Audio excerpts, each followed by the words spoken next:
Really Catalea, man. Love me some Catalea screen time.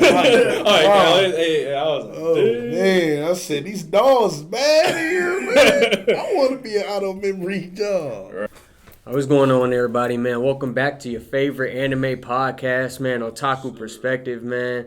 I'm your host, Jordan. Here with my co-hosts. We got Dwayne. Yo, what's up? What's up? TJ. Spot, y'all. Theo. What's good? Man, as y'all know, Otaku Perspective is a weekly anime review podcast, man. This week, we're reviewing Violet Evergarden. Last week, we reviewed 86. If y'all haven't seen that episode, man, check it out. Link in the description. You can also see me react to episodes 1, 5, and 9 of Violet Evergarden on my reaction channel. Link in the description. Also, this week, man, TJ's up, man, to decide what we going to watch next week. For all that and more, our thoughts on Violet Evergarden and every single episode, man. Stay tuned.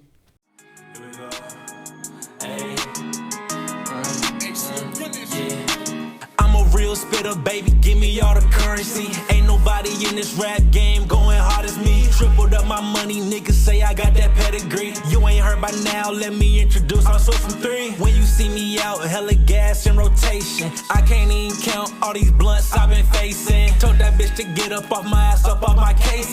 This ain't even that, why you switching up the play? Like I won't pull up and dick you down and skirt off, take a race. Why you trying to check me, girl, you know that ain't your place. I've been working, I've been rolling, I'm so sorry for the wait. I've been living in the studio, like that's where I stay. All right, man. Violet Evergarden. Kyoto Animation work, man, from 2018. 13 episodes.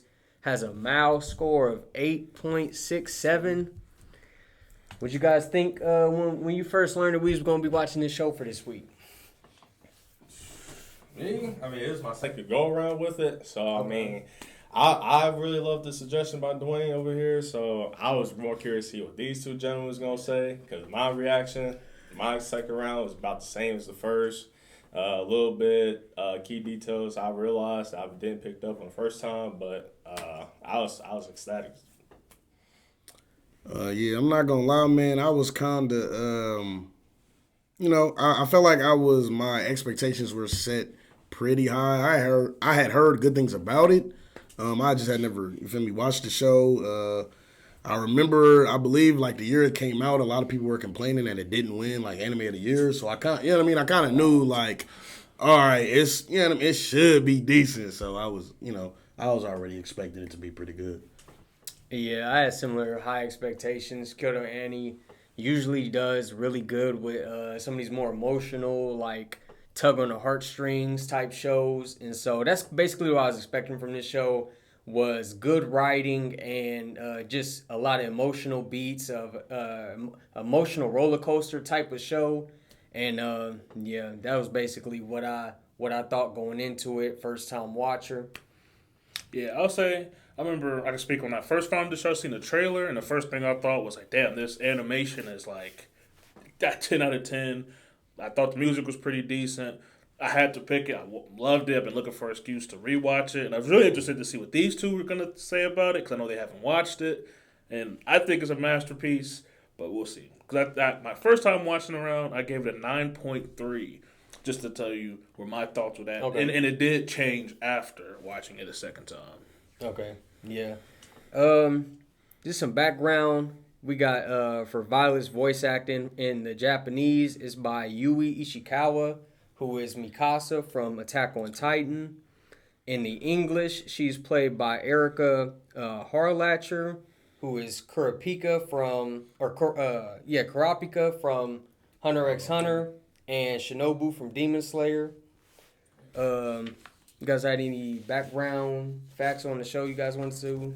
Yeah, like the music was done by Evan Cole. So I was kind of skeptical because some of the other music that he did in other animes were kind of some of my favorite. Yeah, a lot of it wasn't great. I'm not saying it's terrible, but I'm curious, what you guys think about the intro and outro? I know it's something we're probably not going to talk about later on, but I just kind of wanted to see what you guys think. For the outro, because I think we see the outro before we see the intro. Yeah. It was all right. It wasn't like, I'd probably get an intro outro like a 7. Yeah. It was like I skipped them, like going more towards in the show, but it wasn't like a bad song. But it wasn't like for me like an 8 or a 9 would probably be like something I'm like, damn, this is a banger. I'm about to add it to the playlist like right now. So I would say it's like in between that, like not it's not forgettable. I wouldn't give it like a 5 or below, but definitely in that range of like it. It fits. Yeah. So it was alright. Yeah, I would say I'm about the same. I think I can't lie. I really did like the intro song when I heard it. I think it was like episode the second or third episode when I like finally seen it. I definitely mess with the intro. I like the visuals as well. Outro, I'm not gonna lie, really was kind of for me. Like I don't even. It's crazy because I know that was the one that I heard a lot because you feel me, it's the end of the episode, but I can't even really tell you much. Like, I can't remember much about it off the top of my head for real. Yeah, I watched them a couple of times and they were just very forgettable. I'm not a fan of the intro outro in my opinion. I just skipped them, was watching it. I was more into it with the actual soundtrack of the anime rather than the intro outro. So most of it stuck a lot to me, especially with a couple of them that played like violin tunes, strings, instruments were pretty attachment as far as the anime goes. But intro, outro, I didn't really care for it like that. We're on the same page because I had it was pleasant but definitely skippable. That's what I had for both of them. Like they weren't terrible, but I could live with that. It wasn't a banger. Yeah. I was just curious. All right, man. So episode 1, Violet Evergarden. Basically, we see her just waking up in the little infirmary or whatever. I believe it was like on a cot or something. We see her arms bandaged up. I think what's his name, Claudia Hodgins. He comes and picks her up. You know what I mean? Soon as she gets up, she's asking about the major. He kind of puts that off, takes her to the Evergarden house. I don't think she even stayed there actually long. I think he ended up taking her to their business, their company. Basically she got introduced to what an auto memory doll was. And I believe she like walked in when somebody given a letter. And she heard something that kind of, she heard the person in the letter say like, I love you. And she was like, hey, I think I want to be an auto memory doll, basically. Yeah. That's kind of like big overview, basically. Yeah, I thought this first episode was interesting. It did a great job of establishing a lot of this stuff as far as Violet. When obviously we hadn't seen her backstory yet, but we got enough information about her to the point where I literally thought that was pretty much, maybe we get a few things here and there, but I thought, they'd go the rest of the series without us really getting much else on Violet, and that the rest of the series would basically be about the clients that would come in and get their letters written. Yeah. But this first episode, the animation was great, and I thought it did a great job of like setting up Violet as a character and giving us a lot of information about her. Yeah, I thought this was one of my favorite episodes. It hit a home run, setting up like how cold and non-emotional Violet Violet is. You can kind of see like she doesn't really react to anything. Like the guy comes and says, "Oh, I need a letter," and she kind of just writes exactly what he says. Really, no emotion to it. You can kind of him being like, "That's cool, but that's not really what I wanted." Yeah, I definitely said like. The animation was beautiful, from especially like the eyes. I don't know how you guys feel, but I feel like the eyes, especially of Violet's in the show, was just animated really well. The music was great, and it was. I loved the episode. Yeah, for me, initially reacting to it, I definitely. It was funny because I don't know if you remember when you first watched it, the typewriter, the actual click noise was playing. I thought that was pretty cool that they did in the beginning because that's just kind of like almost foreshadowing what she's going to do in the future as the series goes on.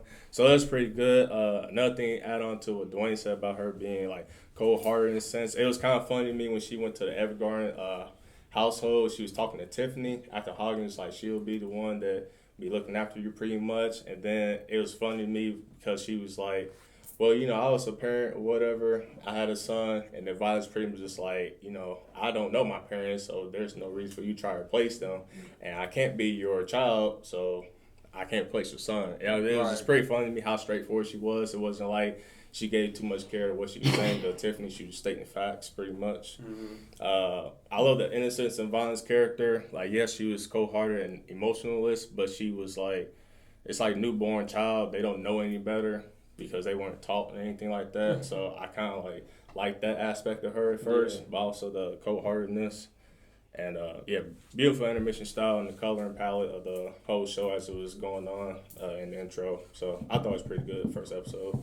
Yeah, I do also like they touched on the attachment that Violet has with Gilbert instantly. So it was like how he's a crutch to her. Like instantly, the first he says, like, "Oh, I don't care about how I am. I don't care about what's wrong with my arms. Where's the major at?" Yeah.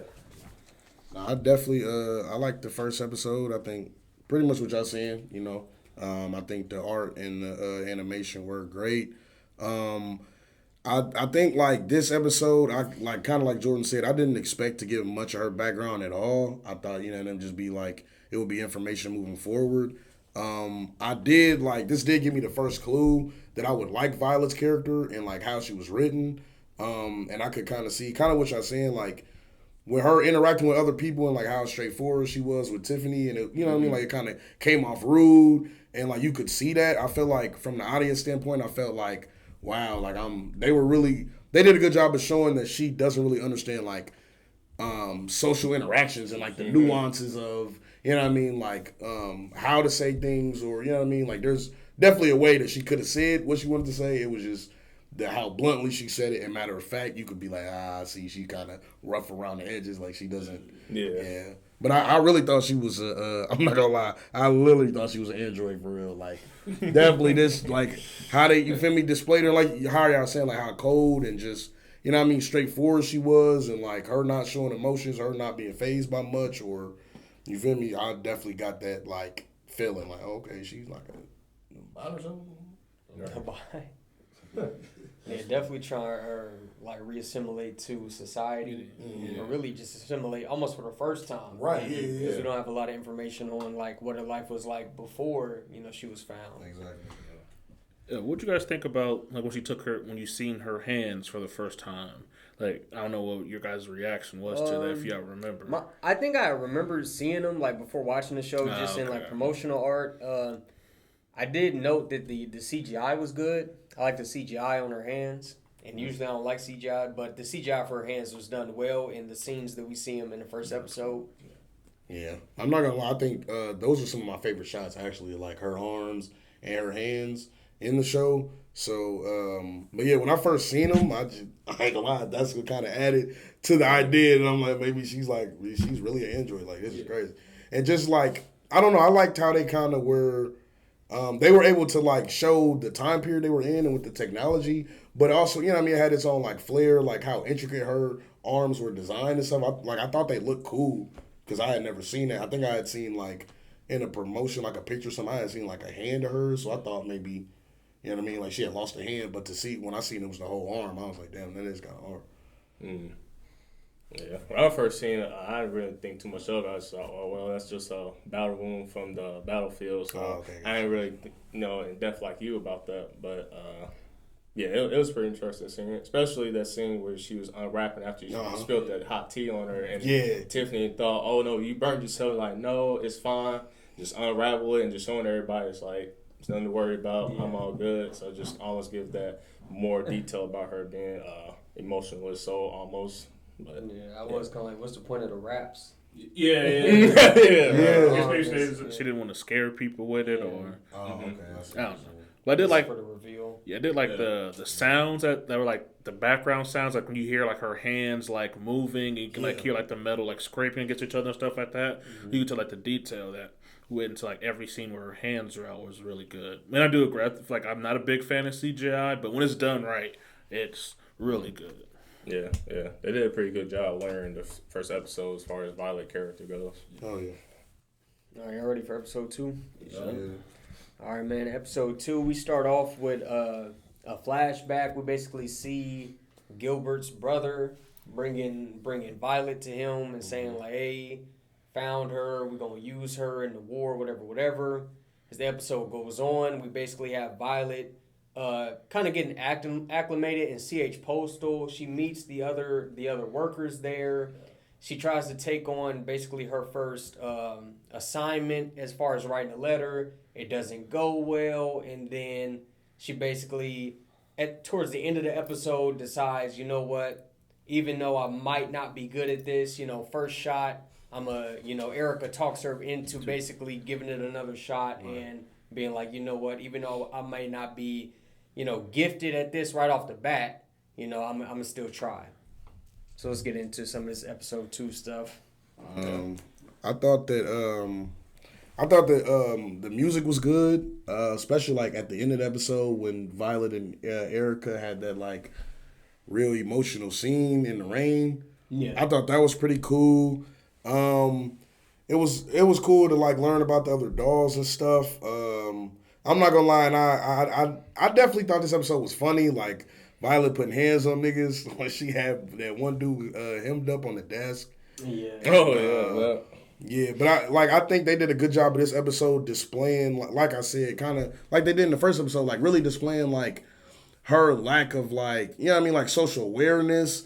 And I also thought it was funny because the letter that she wrote was for a woman, and just generally in life, you feel me, it's known that women can be complicated, and like the things, and like to be honest, like even if it had been me writing that letter, when the lady first came in there, she was like, you know what I mean, like she was talking from a place of like, you know what I mean, like I don't want him to think I'm too easy, but then she did go into I don't really feel for him like that, like if he really tried, might give him a chance, like, really talking down, like she would have to settle for this guy, but when the letter didn't go, you know what I mean, obviously she didn't get the response that she wanted, and Violet's letter wasn't good. She come back, she crying, and then that's when we finally hear her say, like, I loved him. And it's like, cause even if I was Violet, I would not have picked that up from what you said the first time. Right. So I just thought it was kind of funny that, you know what I mean, they showed like the complexities of that. But yeah, I think it was just a good episode, and I believe in this episode, we find out that Hodges had spent, because I thought at this time the company was going down, because he was like, I don't get no salary this month. He kept talking about, like not having no money or whatever, and then come to find out that he had found Violet's brooch on like a black market or something, and had like basically spent a month's worth of his own salary to buy it. I thought that was hella cool, and it showed that like how much he cared for Violet, and it showed that I feel like moving forward it kind of foreshadowed like, all right, he's gonna be more of like a father figure, like he's really, you know what I mean? Like I thought he might be like a throwaway character, but when he did that, I was like, okay, he's gonna really probably be integral to her growth and like her like, living here and working here and stuff. And and we also find out that Major Gilbert is dead, and that's when I kind of was like, okay, the suspicions are confirmed, he's dead. So yeah, quote unquote. Yeah, but Violet didn't know. Right. Actually, about the brooch, I thought never in that scene it would be a fake. Like he just bought one that was like similar, and I kind of noted. I was like, I thought like, how long will it take Violet to realize that this isn't like the one? But that never came up. But that was just something that I had. That was kind of how I perceived it watching the episode. I said, man, that would be so hard to find. Maybe he just bought one that was just like it, like a copy or something. Oh, I see. And gave it to her. Because they didn't really bring it up. They just kind of rolled with it. They didn't really go back into that. So I guess you could just assume, no, it was the exact same one. What'd you guys think of like Iris and Erica, meeting them? These first scenes. Yeah, I love Iris' character, like appearance wise, and just her. Appearance wise, I just love her. Off the bat, man, I was just like, oh yeah, I love her character design and everything. Yeah, her design is different. Really Catalea, man. Love me some Catalea screen time. Man, I said these dolls bad here, man. I want to be an out of memory dog. Right. Yeah, I love Iris' character. Erica, she was a cool character when she was first introduced. One thing I didn't know when Iris was speaking her mind about her being the best doll in the company and everything like that, and then Violet's kind of like just telling her the truth. Right. All that. That's not true. Yeah, right. Yeah. Yeah, so she definitely had a bone to pick with her. Yeah, but Iris is a cool character. She was the one that stood out to me the most out of all the dolls, other than Violet, of course, when she becomes the ultimate doll.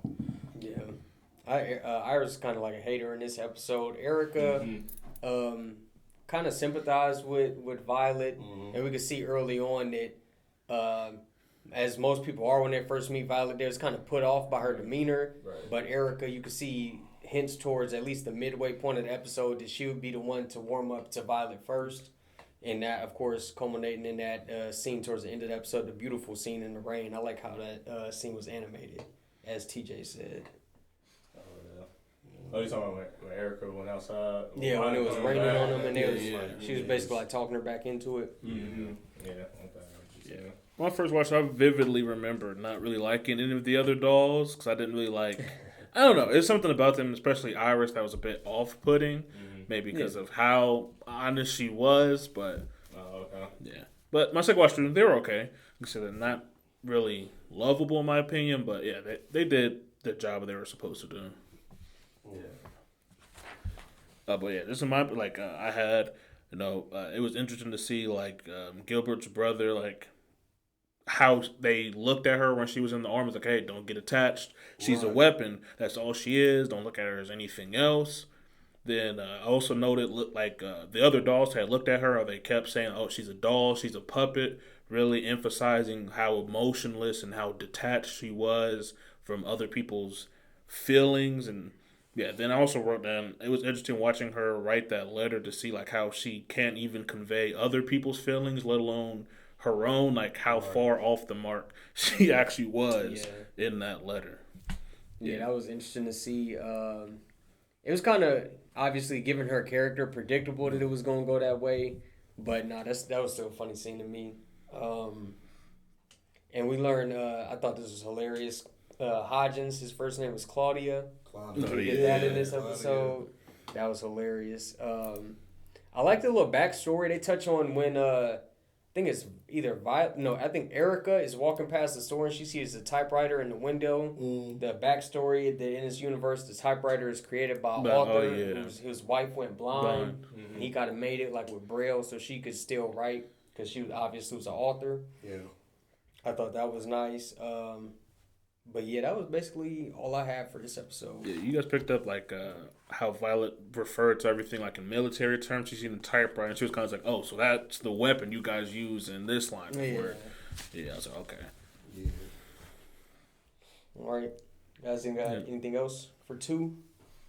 No.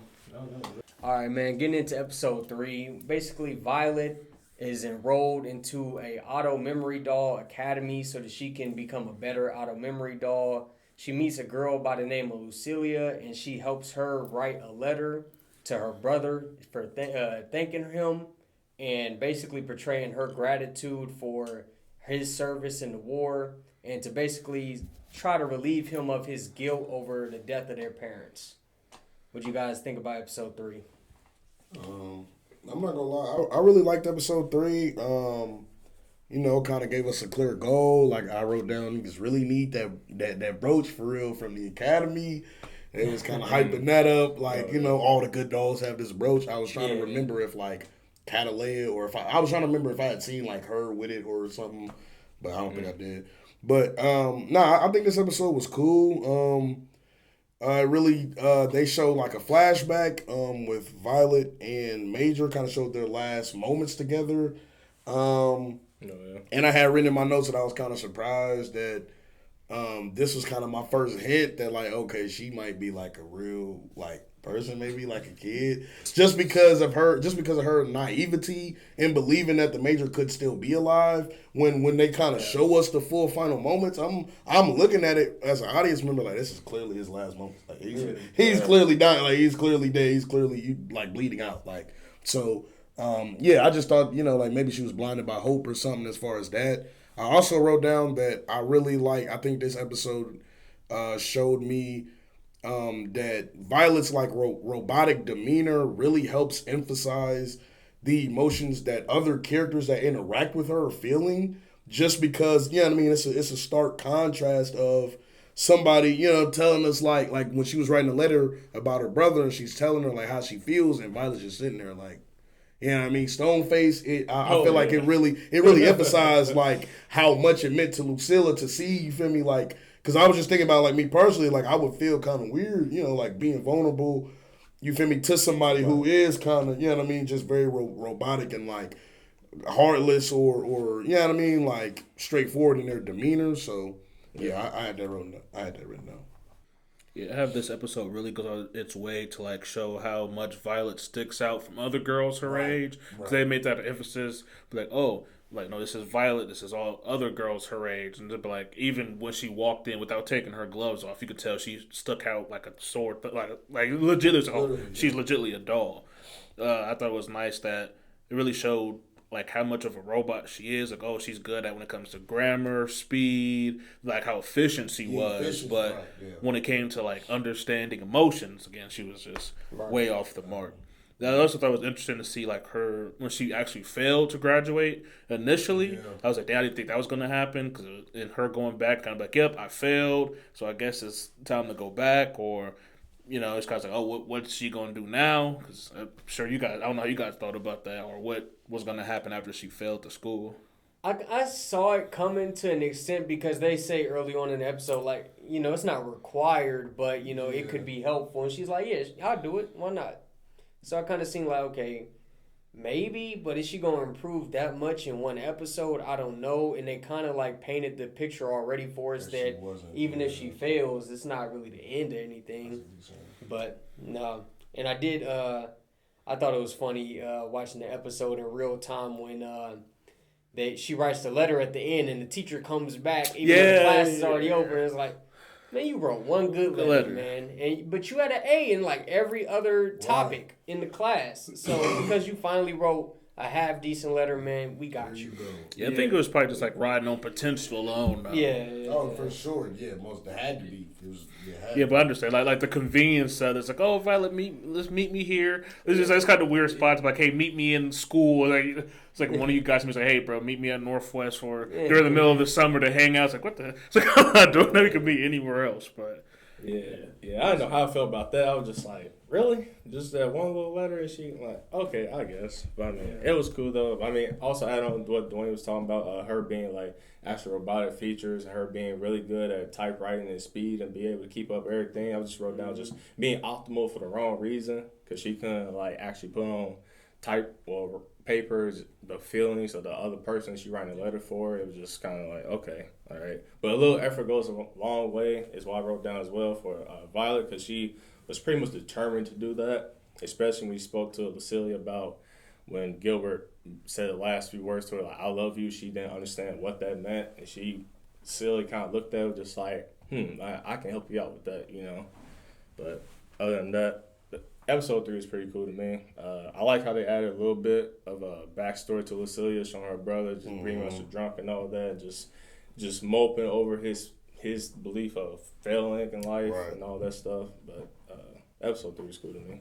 Yeah, right, because he was on, he was fighting on a different front than because their parents had gone away for like a business trip or something, and that front basically ended up getting overrun by enemy soldiers, and they weren't. So his guilt was basically over like I wasn't there on the front I wanted to be on or needed to be on to protect my family. Right. So for you two, is this the episode you guys realized that it was going to be like a different person's story every episode, or did that come a little later on? Or was this the first episode you guys really? I kind of expected that going into it. Okay. I'm about to say that. Yeah, I honestly don't know. I feel like I don't think it was this episode. I think it was. I want to say like I think it was like 4. Like the next episode. I think that's when I kind of seen like I didn't know if it would do like doll by doll, like the people around her, like they would get a backstory to each of them or how. But I kind of figured she was gonna start getting more practice at writing after. Yeah, because this was kind of like a half and half.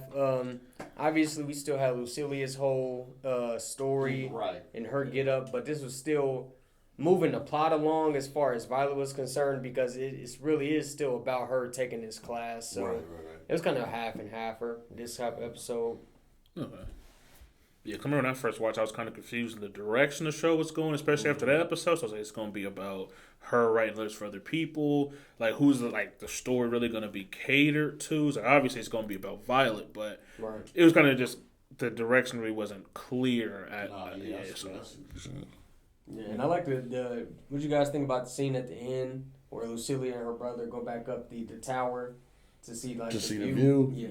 Yeah. I thought that was pretty cool. I love that shot. Like that was one of my favorite shots. Like when they first showed the view. Yeah. Thought it was pretty cool. That's cool. I agree. It was cool. I mean, I don't really care for it like that, to be honest with you. But I mean, I thought it was, she always talked about when they was younger. He took her up there. She saw the view first time, and just all the feeling. Her actually taking her brother up there.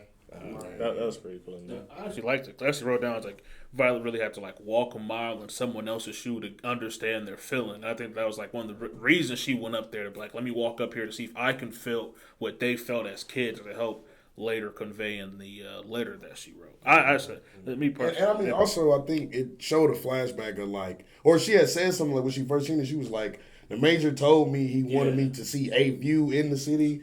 And, you know what I mean? It's just, I just kind of assumed, like, oh, this the view she was talking this the view. Yeah.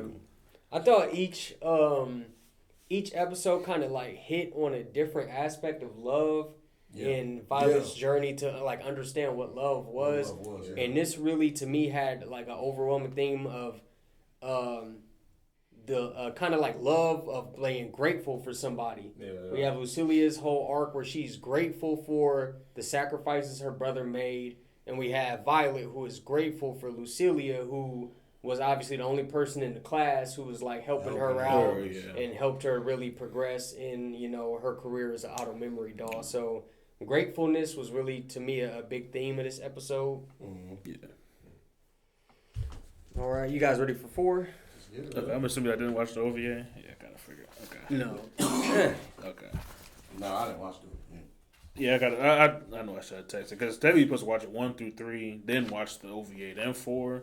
But I mean, so we don't got to talk about. I mean, I can talk about it quick if y'all want, but it's up to y'all. Yeah. Go ahead. When everybody doing things.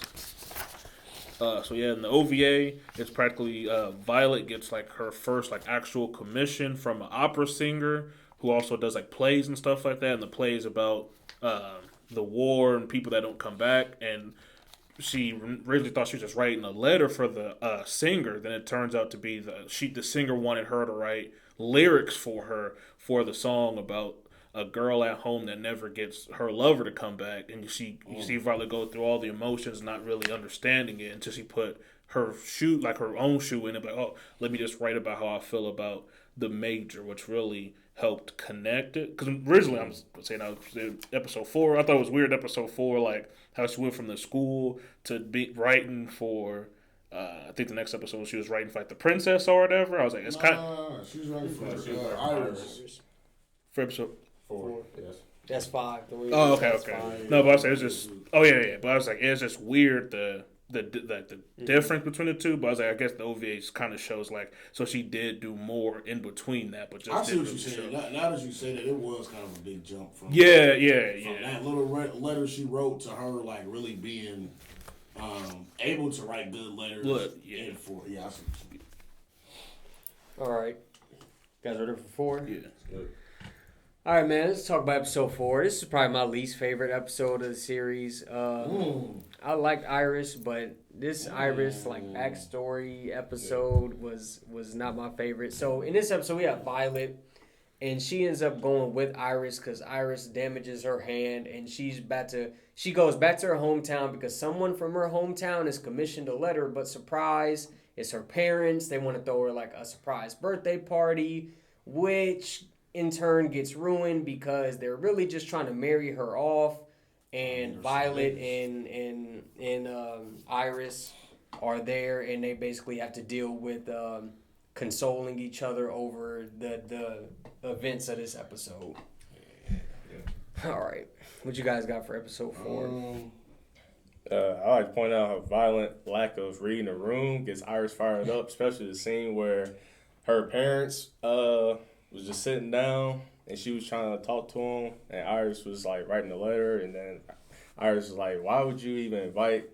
I forgot what character her name was, but it was some guy that she met with younger that turned her down and seen her as a friend, and she was just really fired. Fired up about that. Just gives more detail about Violet not actually understanding what word means to certain people, as far as what they say. One thing that stood out to me was the shot that they showed the moon at nighttime in the countryside, that really stood out to me. I like the. It was when They were handing out the letters. Huh? You talking about when they was handing out the letters, or I think it was. I think after when she was talking to the old farm dude. Yeah. I wrote that down too. I love that shot. That's why as soon as I seen that, I was like, "Oh, that shot is banger, man!" Just like it was definitely dope how they got that layered out. I'll just say it's a beautiful Irish hometown. It was really good artwork. Cape Village, right? But the other thing I didn't write down my notes, but it was when Iris got off the train and she stepped in a puddle of mud, and spider on her. I don't know how you guys felt about it, but I thought it just added like character to her. Just saying like, yeah, she's I guess good person, but she has like you said earlier, she just has like some sort of ugliness to her. Not like she was like ugly or anything like that, but it was like some sort of negative effect on her. And then same thing with when they was leaving the town and she stepped in mud again. First time walking in the mud, she was really upset. Second time, she kind of just like, I stepped on this mud, but this is my hometown. I shouldn't have been disrespectful to my parents and that kind of fashion and all that. And when she found out, she was like pretty upset and just like disgusted what her mom and dad was trying to do. So that was something I did write down that I thought was pretty cool. But other than that, that's all I pretty much got for episode 4. Okay, yeah. I thought it was wild. We get Iris, basically her reasoning for going to Leiden and basically becoming an auto memory doll was because this guy from her hometown rejected her. And she was like so embarrassed that she had to run away. We kind of get to see like almost like a breaking of Violet's shell in this episode because for like maybe the first time in this show so far, we see her go against an order where Iris tells her, "Hey, bro, don't invite dude." Oh, yeah, and she does, something outside of an order she was given. So I thought that was something that was noteworthy, but I didn't have a lot for this episode. I really didn't like this episode all that much. Yes. I liked it. It's crazy. I really liked this episode. I think the shots were good, like as far as the village and the sky and stuff. I really liked how at the end, like when they were riding on the train, you feel me? Her and Violet and Iris are kind of having a heart to heart, and then she talks about, basically kind of culminates all the events of what happened in the village, and she basically talks about how her parents named her, and like they look at the flower field, we get those great shots, and then we kind of get the flashback of her and the major. And the major naming her. So this episode, I think I wrote down like the major was shown to us in more of like a parental role in this episode. Like it really, because before I was kind of like, confused on like what exactly was their, like what exactly was their relationship? Like did he feel like a father? Did they, did he just like grow to have feelings for her? Like what was it for? So I like this episode because it kind of like clear cut. Showed us like what their relationship was and how it was. I also wrote down. I noticed. I think it was cool that they showed us like this is the first glimpse into Violet's growth because this is like the second time that she had. I guess it's the first time that she had like on her own like said like this view is beautiful. So I felt like I kind of. Feel like it was the first time they showed us that she was able to kind of discern, like, she was able to see beauty and stuff, which I feel like takes a lot of emotion. Like, you gotta, you gotta come from a certain place to see the beauty or ugly in things. And just her, like, conversation, like, with Iris in front of the family, like, even though she was still showing us that she's very, like, blunt and straightforward, a lot of her comments, I guess, said to me that, like, she's starting to be able to differentiate between like, I guess like genuine statements and like things that people say that they might not really mean because in the last episode like, or maybe it was 2. I guess we see how the lady kind of came in and Violet took what she said word for word, and that wasn't really what she meant. But like Violet had a lot of like she even told Iris when they were at the thing before she fell on the steps, where she was like, "I'm the best." You feel me? Like, or she said something. No, she said something like, "I'll be careful," or something like that. And Violet was like, "Yeah, you don't sound like you're about to really be careful." And then like when they were all in the family room, I was like seeing like, okay, Violet is starting to kind of she's starting to, get from comfortable around people, and she's starting to really be able to see, like, she's starting to tell, like, when people say, like say something, and you feel me, she can just use little details to see, like, okay, they might not really mean that, or they might not mean that exactly how they said it. So, yeah, I thought that was good. Yeah, I agree more with Jordan. This was one of my least memorable or likable episodes. I didn't really like Iris like that. Just me personally. Yeah, I disliked her, but it was okay. Just watching her have a party, throw her temper tantrum, just to have Violet write the letters. So it was kind of just like, I could live without it. Listen, the part I liked was just the ending, seeing how Gilbert didn't really look at Violet as a weapon. You see, that's the reason he gave her a name to kind of humanize her, where everyone else was just trying to be like, no, she's not a human. She's legitimately just a weapon of war. But that's like the only, for me, it's only like really memorable part of the episode, in my opinion. Y'all ready? Yeah. Episode 5, man. Now, I believe it was like the beginning of the episode. We kind of get some people like confront Violet, like, how dare you be writing letters, and you was the meanest, baddest soldier on the field. Like, you killed hell of my homies. I guess she was talking to one of the like somebody that had survived the war from the other side. I thought that was crazy. I was like, dang, the ops pulled up. Like, I thought they was about to start fighting right there. Like, it was gonna be altercation. But basically, man, this episode, Violet is now an international spy and peace broker. I'm talking about you feel me? Like, it's the two countries that are involved. You feel me? They started.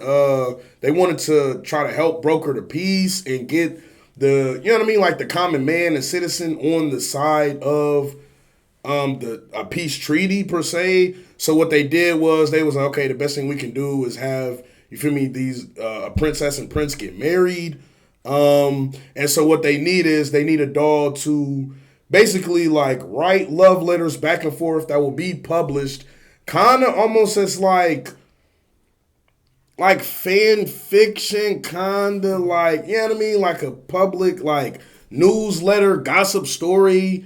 And that's basically how they play it. Is it's just something that like as the episode goes on, we see like different citizens and just random everyday people like reading about it in the newspaper and like really getting invested into the back and forth that this prince and princess is having.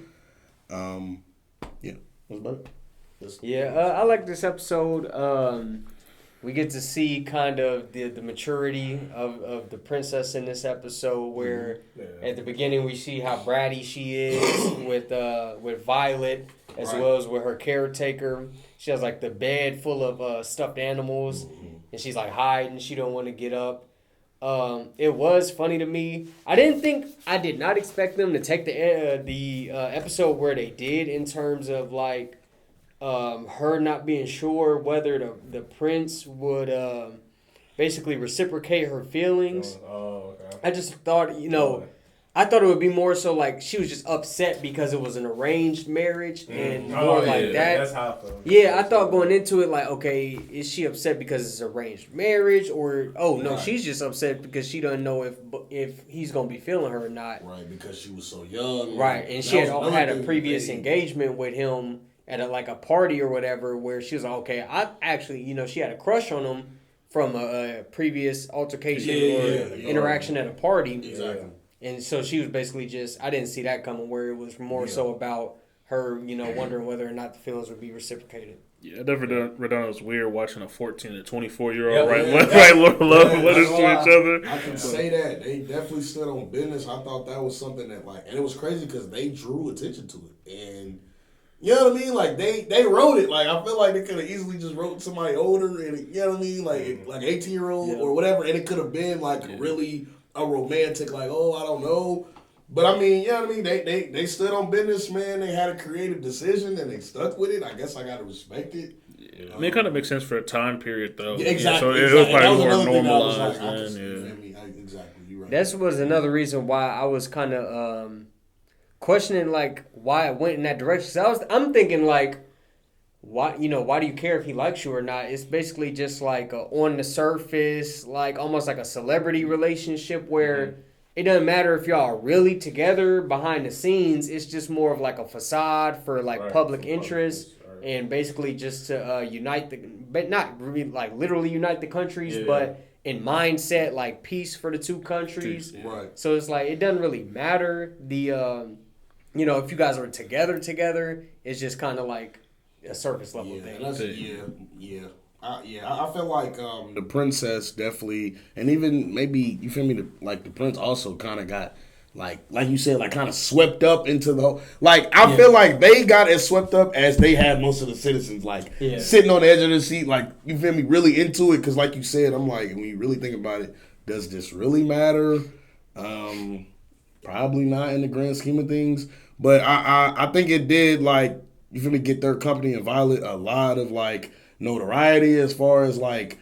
You know what I mean? Like having her name attached to it, because I believe like at a certain point the letters were like handwritten by them each, so they really didn't even do anything.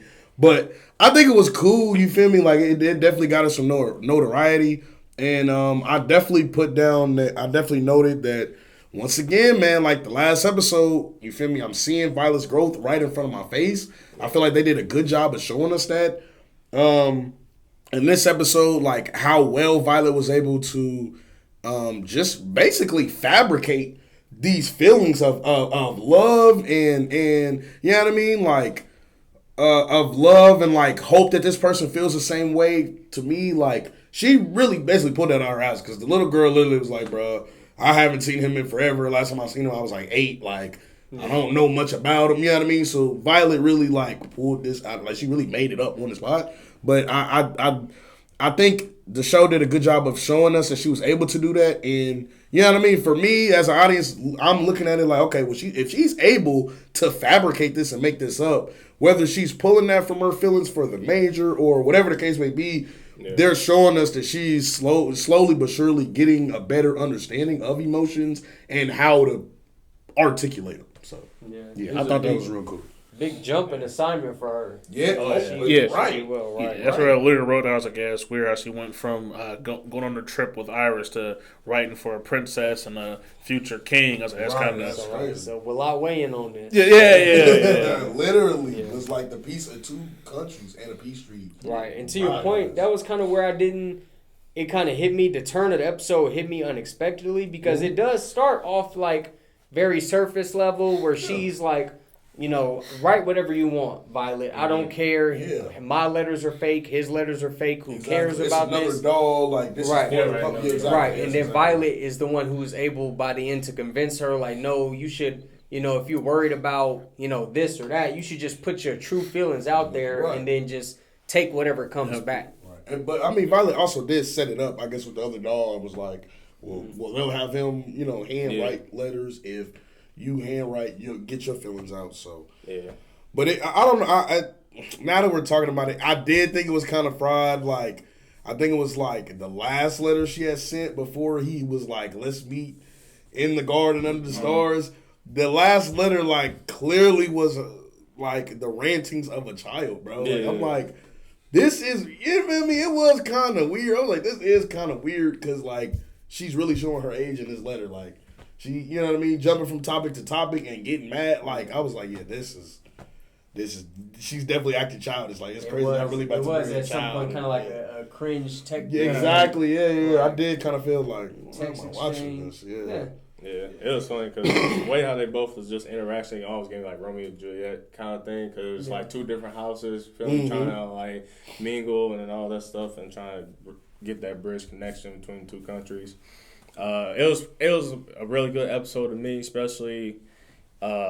Probably just got to mention the caretaker actually looking after her, and she the whole time she was just like, I'm gonna be gone, but I'd rather not leave you because you're the one who been there for me the most. You the one who's been taking care of me. Like, being with him will be fine, but it's you that I'm really worried about. And it was just showing the caretaker just holding that in for her, just like, I gotta be a role model, just show you like, hey, you gotta be strong for what you want to be, not worry about what's going on with me, kind of stuff.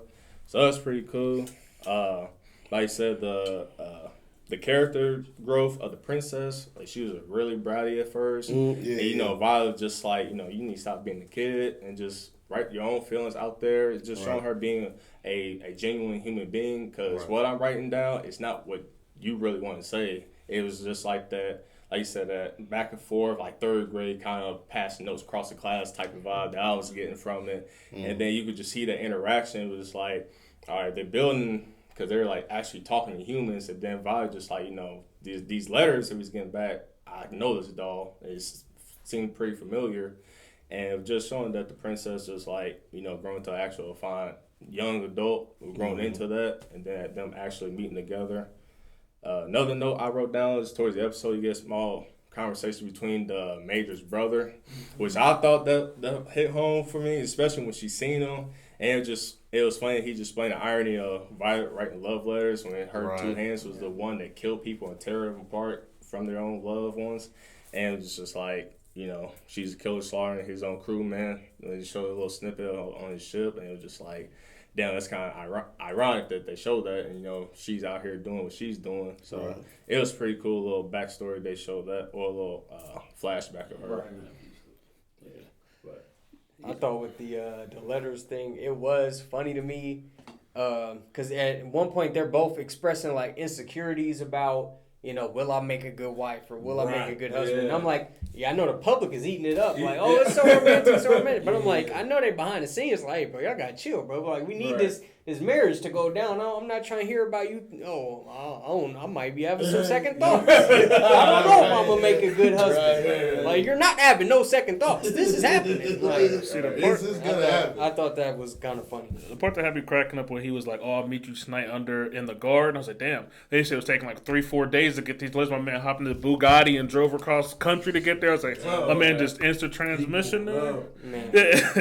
Yeah, no, it was satisfying seeing like Violet finally understanding somebody's feelings, like especially in words, like how she was able to write a beautiful letter, even though it's not how she was feeling, and for her to call the princess out on her hypocrisy, like, this is kind of what you want me to write, but it's not how you're feeling. Right. But I'm surprised none of y'all touched on in the episode. I thought that was my favorite part of the episode, really about what she was talking to Gilbert's brother at the end, and it kind of really shows like the symbolism, like why she had to lose her hands, like to leave that person she was in the past. She literally left her blood-covered hands on the battlefield so she can get new hands where she would be able to write these love letters and connect with people while she wasn't on the battlefield. Right. Okay. Yeah. Anybody got anything else for 5? Not really, other than Princess really hoping that Violet be there after you seen Violet and her. What's the leader name of the company? Not the dude, but the female. Catalea. Catalea. Yeah, she was the dog for the prince. Yeah, they both was like leaving at the same time. Yeah, they both were leaving, and the princess just like really wish Violet was here. You see that little snippet of her just turn around. She smiled. That just kind of stuck out to me. Just like, all right, she's building another layer of a human being. Exactly. And she just like, okay, I wasn't there for the marriage, but I see the importance of it to her, and I know what it means. Where you see, like, a few episodes ago, she was just like, just taking it step by step, not knowing what these emotions and words truly mean to people. And then when she actually was writing it down, just like, okay, I see why people are a certain kind of way or how they feel about certain persons, what relationships are to certain people. Right. And then that's where you get some of the flashbacks of her thinking of Major, just like, what is it that me and him had, so that was pretty cool. I understood Catalea was the person who was writing the other letters, right? Yeah. I couldn't think of her name. Catalea. It was. That's why you guys sound like, did they not know that? I think I heard somebody say that, and I was like, yeah, she was the other dog, because I think she was like, you owe me, like, you owe me, yeah. Mm-hmm. So yeah, I didn't think it was crazy that they wasn't even fighting to the wedding. I was like, there were all these letters, and they couldn't even save 2 spots from they saved the whole country. They didn't get to go to the wedding. And I think it was kind of crazy, like, I don't know, like, thinking about it, like, as I was watching it, like, I guess I kind of got the heartstring pulls, like, oh, the princess doesn't want to leave, you know what I mean? Like, what would be a mother figure to her? But really, at the end of the day, I'm like, bro, can't she just transfer over there? Yeah. Can't you realistically be like, cause if I'm coming to live with you, bro, I want this person from my staff. Like, she's like a mother to me. I feel like that wouldn't be something hard to accommodate, but you know what I mean. I was just like, for the sake of the story, maybe they're trying to really. I think a caretaker would be like, it's just best for me to stay where I'm at and not just intervene with your next life that you're gonna have with someone else. Right. Okay, I guess I can see that. Every time I saw her, I saw Isabella from Promised Neverland. Oh, really? Okay. She did kind of look like her. That's right. Just like her. Interesting. That definitely was like. All right, y'all ready for 6? Yeah. All right, man. Getting into this episode 6, man. We have a group of female auto memory dolls, man. They go to the astronomy HQ and they get paired up with young men from the manuscript department, and they're basically tasked with rewriting old books and important literature. And so Leon is the guy that Violet gets matched up with, and that's basically the episode. Let's get into 6. All right. Go ahead. I don't have a lot to say about this episode because I think story-wise, wasn't my favorite episode because the story really didn't hit me. But I will say the one thing that really stuck out to me was the animation. This had to be one of the best animated episodes in the series, from like the mountain peaks to the clouds, especially like in like the little star event that they watched. Especially the clouds. This episode animation wise was easily one of the best. But when it came to the story, I was kind of just like, I don't really care about Leon. It didn't seem like Violet's character really evolved that much. It's kind of just like. It was kind of a fillery episode to an extent. I don't know. I kind of felt like I liked this episode. I think that like seeing Violet kind of stand up for Leon to the bros that was dirty macking. First of all, that was crazy. He's dirty macking in the library is crazy. But like Violet standing up to them and really being like, bruh, I'm just like him. I'm an orphan too, bruh. Like, you know what I mean? I felt like that was cool to see. Also, when Leon asked her like why she became a doll and stuff, she didn't say like, you know what I mean? I had written down that basically like her answer to that question had changed. She also had talked to him about like understanding the importance of her work and like understanding like why it's important for people to be able to express their feelings and stuff like that. So I feel like this episode definitely showed. I mean, I guess you could say I can see what you're saying where it wasn't as much growth, but I feel like just like the little things we picked up, and I feel like this is the first time we kind of seen like I guess my boy Leon had a crush on her or whatever. So we were kind of able to see how like Violet interact with somebody who's around her age, like of the opposite sex, who, you know what I mean, has some type of interest towards her. So I thought that was pretty cool. And also in this episode we basically find out that she loves the Major, and I believe she found out what being lonely was. Like I guess she like was like so detached from emotions, and that was another thing that I wrote down. That I thought was really cool how they didn't kind of skip over that, because I feel like in real life that's something that a lot of people struggle with. Like not only emotional, like you know, like being mature with your emotions and like, you know what I mean, like being intelligent with your emotions, but like being able to identify them when you're feeling them, as opposed to you just seeing somebody crying and you know what I mean, you feel me, you're like, okay, they're sad, but you know what I mean, like, you know, for some people or for a lot of people, like loneliness or depression or sadness or grief or you know what I mean, the way they show love, a lot of those things manifest in different ways for different people. Mm-hmm. So I thought that was interesting as well, that it was, you know what I mean, they kind of showed us that insight, like, hey, don't forget, she's learning what these words mean, and she's learning how people show these emotions, but also she's gonna have to learn like what emotions she's feeling and how she, you feel me, and how she like deals with them. So I thought that was pretty cool.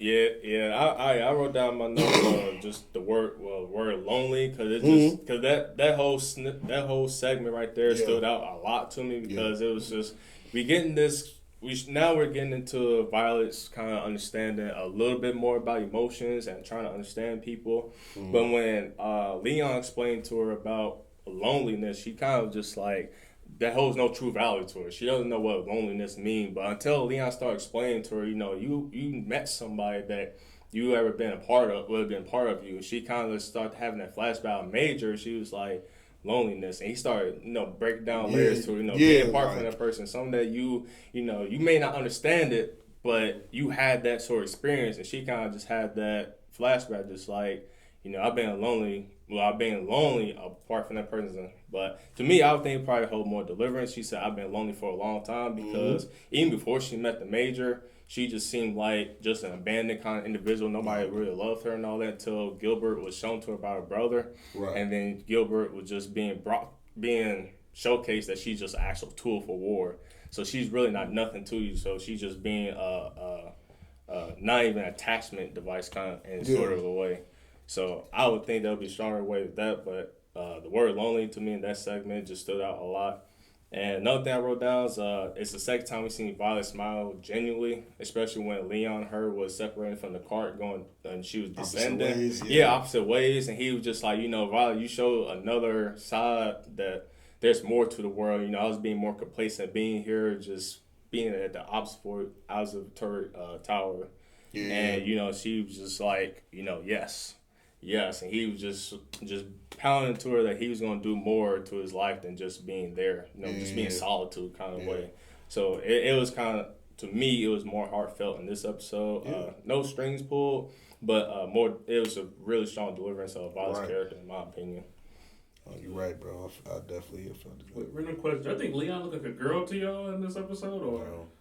I didn't think so. That's what they wrote down. So disrespectful. No, not to me. No, he doesn't look like maybe a hint at first glance, but that's how. I'm not I've saying seen so many anime. I'm just like numb to it. I'm not saying that I thought he was a girl. I was like, damn, he got a lot of feminine features compared to like some of the other men in the show. But yeah, true. I don't know. I think I just kind of chalk that up to like how they decided to go with his character. I didn't think that, but I could see why you saying that. How did you? Because when I think about the other like scribes that we saw, they were like big. You feel me? Like tall. You know what I mean? Like exactly. Yeah. So I see what you're saying. He looks super. I see what you're saying. Yeah. There was a scene that was funny to me about Leon when he was sitting in his room and his buddy was just like, there's somebody you like, and he just kind of thinking about Violet.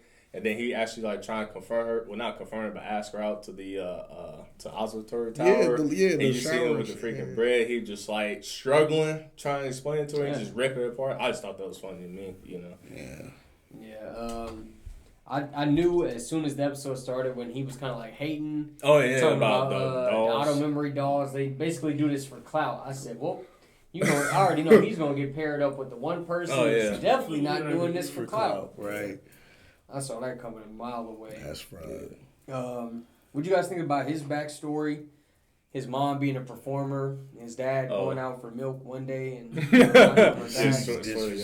No, I thought it was crazy. Like I thought that was crazy. Like when you think about it, like I'm like, so his dad went out and never returned, and his mom was so in love with his dad that she literally was like, bro, you cool and all. But I can't live without my man. You gonna have to just wait here, bro. I'll be back. Like I thought that was crazy, but I don't know. I think it just kind of like, I don't know. I think it was just. I feel like it was a very like, kind of like grounded example of like showing like two people's love. Because that was my first thought. Like, dang, like you loved him so much that you really left your only begotten son. Because you literally left your son like in a shack, like, cuz stay right here. I would try to be back. But you feel me? Your love for that other person like drew you to do that was crazy. I think that's some strong love, I guess. Yeah, I agree with you on that one. So I thought it was crazy. Yeah. I thought it was kind of funny. Like when I seen that, I was what the fuck? I didn't think much of it other than just like it being another aspect of them showing like the war's effects on this world. Oh, okay. Just stuff with the war. I didn't even think about it like that either. That's crazy. So I don't know. It wasn't one of my least favorite episodes. So I was kind of yeah. That's great. That's crazy. This wasn't like my favorite episode, but I definitely had it noted. Like this was the episode that I feel like Theo said, like it was just like a strong delivery of Violet's character and her growth so far. You know what I mean? It was kind of like a midway like checkpoint. Like, all right, bro, like she done really grown a lot. We gonna, you know what I mean? We gonna kind of show. We gonna be able to display how much she's grown. So yeah, I thought it was cool. Yeah, because like in every other episode, she made like a monumental jump. Yeah, exactly. Yeah. That's what I was kind of just like, this episode, Yeah.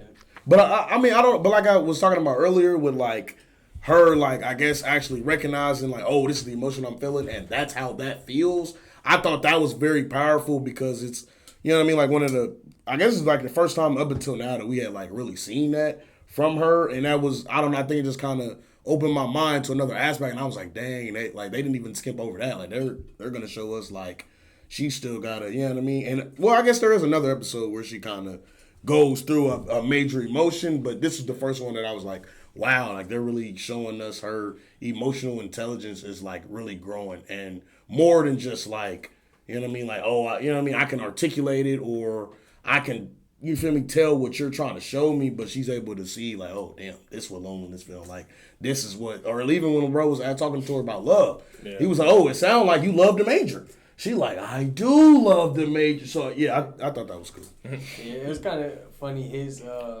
basically misunderstanding of it. Yeah. Because he has like this crush, but she's talking about somebody who's more like a father figure. Yeah, exactly. Yeah, I thought that was. And he's kind of like, oh, she already got somebody she likes, so I'm gonna fall back. Right. Is it a father figure though? Watch me figure that out, but see, spoiler. They blurring lines in them OVAs, y'all. Stay away from them OVAs, y'all. They blurring lines. I will say the whole time with her trying to explore what the word "I love you" means. Right. I was always confused, especially up to that point. I'm just like, did he mean it as in like I love you as like a significant other, or just like a parental kind of thing? Which is why I said I think episode 4 was really important because it showed him in that more parental role. Right. And I was like, okay, he named her. You know what I mean? I'm like, okay, so he felt more of a father figure, but it is kind of ambiguous. They do kind of like toy with that. Yeah. Throughout the show. Yeah. Well, see, how I looked at it, I thought it was like Hodgins was more of that father figure, and she had. Especially after watching the movie, it's definitely in the movie. You could tell it's more romantic between her and the major. Okay, that was fan fiction. Yeah, right. Fans force that. Get that out of here, man. Yeah, I did like early on though. For episode 6, we do see that Violet has kind of got some clout in the industry now. A lot of the other auto memory dolls are excited to see her on her autograph or whatever. Like that last assignment with the princess really put them on the map. Put her on the map to some sort. The whole company up, bro, for real. I ain't gonna lie, CH Patrol company up. Episode 7. All right, man. Let's move into episode 7, man. One right here. I love this one. This is definitely one of the highlight episodes. We got in this episode Violet, who is helping an author basically write his next stage play, and he's going through some emotional baggage, which is sort of kind of giving him a bit of writer's block, and Violet, helps him through his writer's block and helps him finish his stage play. Let's get into episode 7. Yeah, that's one at the beginning of the episode. They definitely hinted at, like, reminding that Violet is still being lied to about what's really going on with the Matrix. I wrote that down. That's one of the first things I wrote down about the episode. Yeah, I had the very early on. We get the lines from the stage play because we see a stage play at the very beginning, and then one of the lines towards the end is like, "You have to bear this cross or whatever for the rest of my life." And I kind of was like, okay, so we probably gonna hit on some PTSD or something for Violet, where it's like she has to bear, the weight of her sins for the rest of her life. She done in the war. I'll say this episode was definitely heavy in that department. I think, I think Violet really. I'm trying to think. I think this episode really showed that, like, I guess it's the episode that Violet realized, like, you know what I mean, like all the people that she had, you know what I mean, like killed or whatever the case may be. Like, I guess she realized that they all, something about like a one day wish, you know what I mean, like something that they would all want to do one day. Once the playwright had told her, like, yeah, man, my daughter, had this one day wish, she instantly was like, how many one day wishes have I taken away? Mm-hmm. And it started to kind of set in. I believe also, this episode she was running on water. I thought that was cool. That was definitely playing in the realm of, bro, maybe she is a robot. Like, just seeing her physical prowess for real in this episode. Like, they You feel me? Like, once again, they were like, bro, they were showing me, like, I'm like, bro, she's really like that. Like, physically, like, bro, bro, she literally, they show, like, her, her foot touching the water, and she literally tells, bro, I think I did 3 steps. I'm like, bro, know how, you know what I mean? I'm like, you know how fast you got to be moving to do that? It's crazy.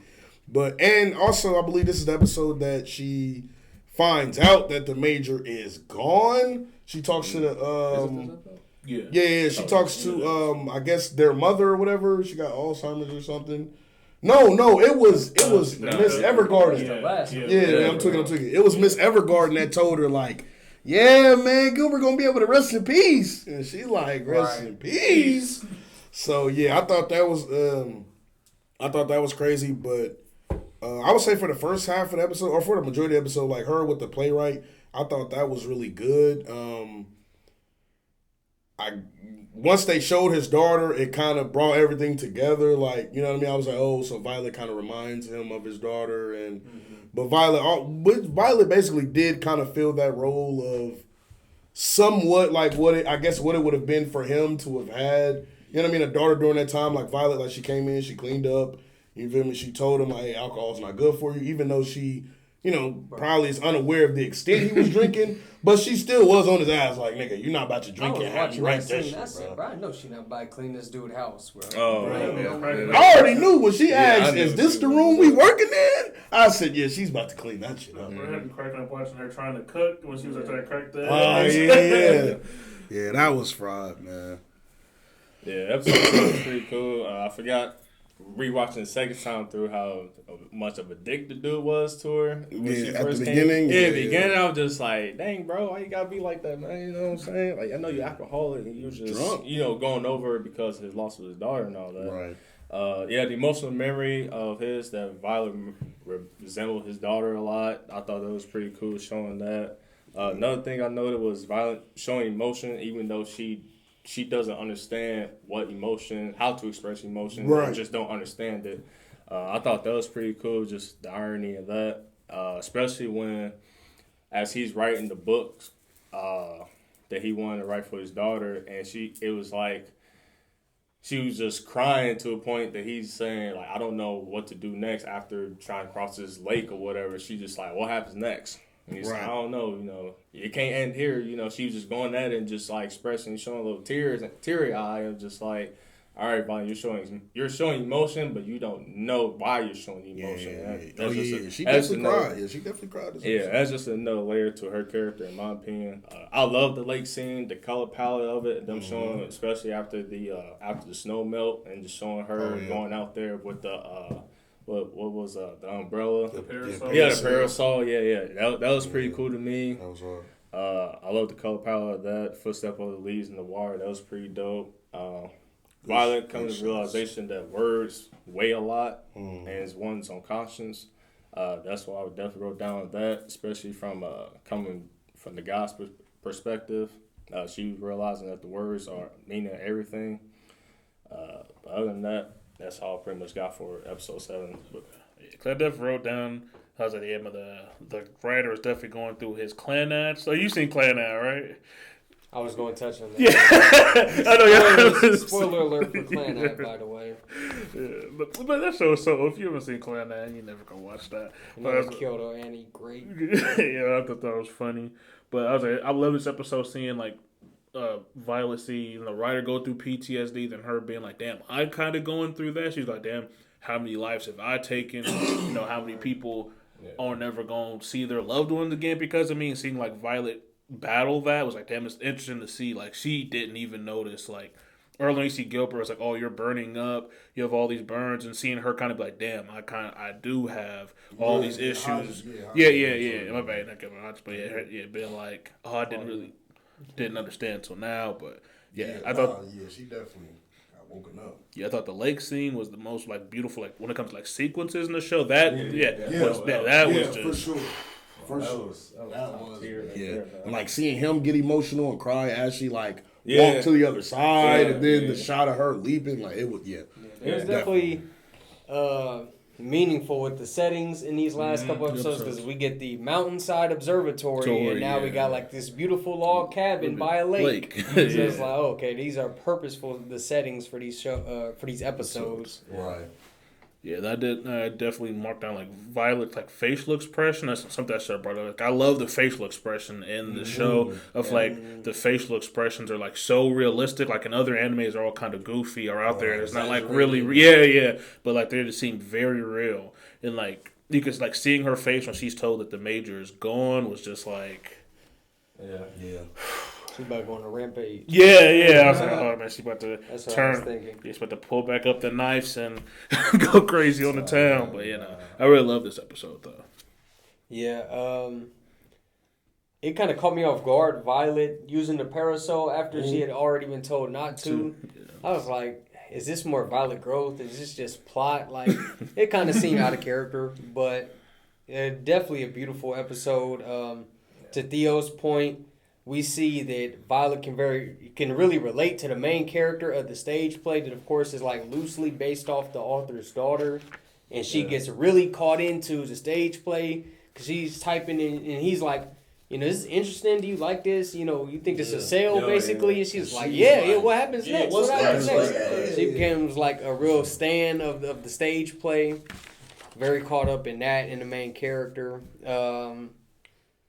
But yeah, I like how she basically gives the author the strength to finish the stage play and get through his writer's block with him basically seeing his daughter in Violet, and then we see towards the end, as you guys hit on, her get caught up in the promise that, of course, the daughter got sick and tragically passed, so she was not able to keep her promise to her father and how much the promise meant to him. Right. And basically her just looking back on like, how many, promises that I basically have a hand in people not being able to hold up their end of a certain promise they might have made. Yeah. But definitely one of the better episodes. Yeah, for sure. Yeah, I love that episode right there. Man, right before we get to the real good episodes. Real good episodes. Yeah, you're right. 8 and 9. Yeah, 8, 9, 10 actually. Yeah, literally 8, 9, 10 went crazy. All right, you ready for 8? Yeah. All right, man. Let's go. Episode 8 is basically part 1 of a 2-parter where we, after Violet learning that Guilford, what's the name? Gilbert is after learning that Gilbert is still alive. Fuck. I'm gonna just edit this part. I'm gonna go again. All right, y'all. Getting into episode 8. This is basically part 1 of 2 of Violet and her backstory with Gilbert after she learns that he, in fact, is dead. And basically just us just seeing her time in the army with him and some of the missions that they go on. What you guys got for this part 1 of this 2-part back flashback? I think it was, I liked it, man. We finally got to some action. I didn't know if the show was going to have it. Not to say that the show has to have it. I was waiting. But I'm so glad it had it, man. I can't lie. How well this 2-parter was really cemented how much I like the anime. Like, you know what I mean? Before, it was like, okay, that's cool. But once I seen this, I was like, okay, yeah, we're getting to the good stuff now. Like, basically just showed us a backstory to... not only showed us the Major and Violet's relationship through her, getting acclimated to the army and, him, teaching her how to read and write and then having, we see that's where our report started from, was just giving her practice to read and write. Then we also see how she is in that field, man. Violet Wick, man, do not, I literally wrote down she's like a female Thorfinn, bruh, talking about the way she was moving, the animation, I loved it. The music in these 2 episodes, this one specifically, I loved. It really, you feel me? I love the battle scenes, bruh. It really put me in it.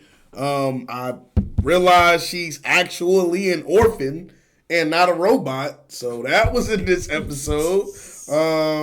So that, that really clicked to me. And I definitely wrote down like, damn. So Gilbert's brother really is just a piece of shit. Like he really just found a little girl and got her back on the front lines. It's crazy.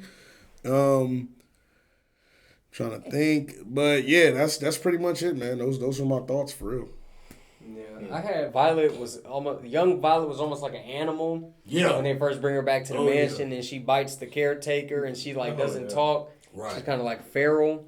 The action in this episode was really good. As TJ said, man, kind of similar to Thorfinn, which kind of I wanted to see like a backstory or like some type of explanation for why she was so skilled. Because even in like Vinland Saga season 1, we see Thorfinn's kind of just out there, right? And they're not feeding him. So he basically is like, okay, I gotta hunt. I gotta learn to hunt myself. I gotta fight myself. And we see that he struggles at the beginning when he's fighting. When they go to these different places and they pillage and they fight these other armies or these Vikings. We see that him being small gives him a certain advantage in some of these fights. His speed, and he's basically just honing in on that and becoming more skilled as the episodes go on. I didn't really get that with this, but I like the action in this episode. Yeah, I'm pretty sure like I was like reading something. You have to like read the light novel to really really get Violet's backstory about where she came from. So I haven't read it, I'm going to, but from what I've seen online, so you gotta really read the light novel to get that.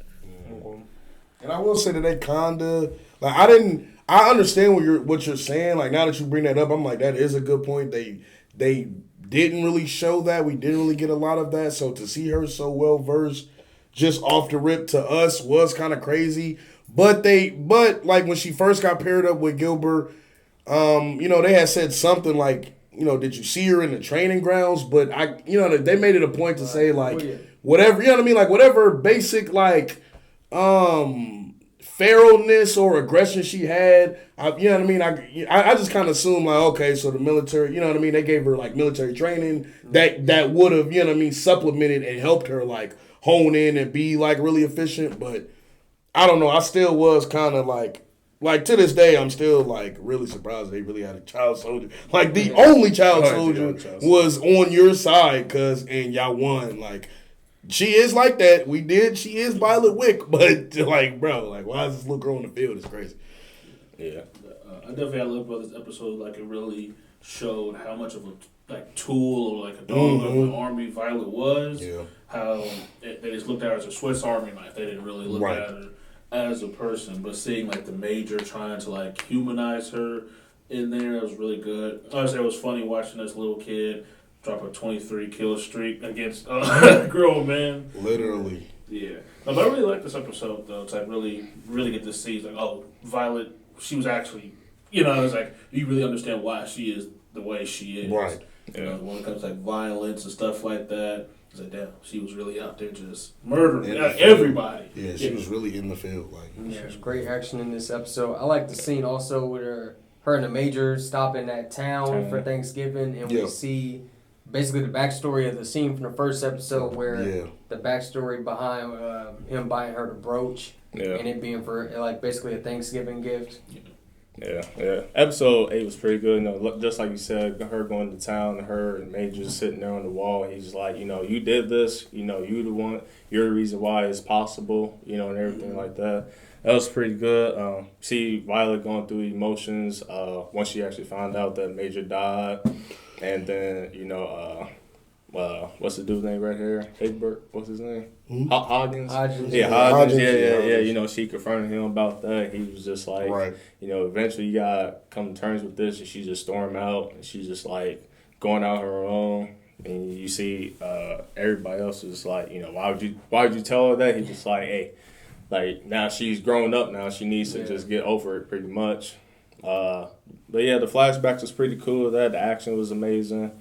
You see her just, going from like a kid stage, still a kid, but you just see her just growing through with Major just teaching her everything. You see her that she wasn't really socializing. You see a point where she's sitting outside in the hallway and Major's just sitting there talking to her brother or talking to his leader about using her in the next battle, and he's just refusing to do it, but he's just doing it as order. And you just see her just sitting there, like, just patiently waiting for him. So, yeah, like a tool, a dog in a sense, but then you kind of see her just get that attachment to Major, which is pretty cool. And, but yeah, episode 8 was pretty good, you know. Yeah. Violet's now going through the emotional stage of her now. She's actually showing the emotions. Her still not probably understanding these emotions, but she's actually getting them. You know, can't actually vocalize it exactly, but she really don't comprehend it. But the episode was pretty good, man. Yeah, I had the same thought too. Kind of like, just like a dog, like she was sitting right outside the door when he comes back from talking to the brass in the office. You see the Major get shot in the eye at the end of this episode. Yeah. Bro, buddy got popped in the eye. It's crazy. Going into this episode, I saw it.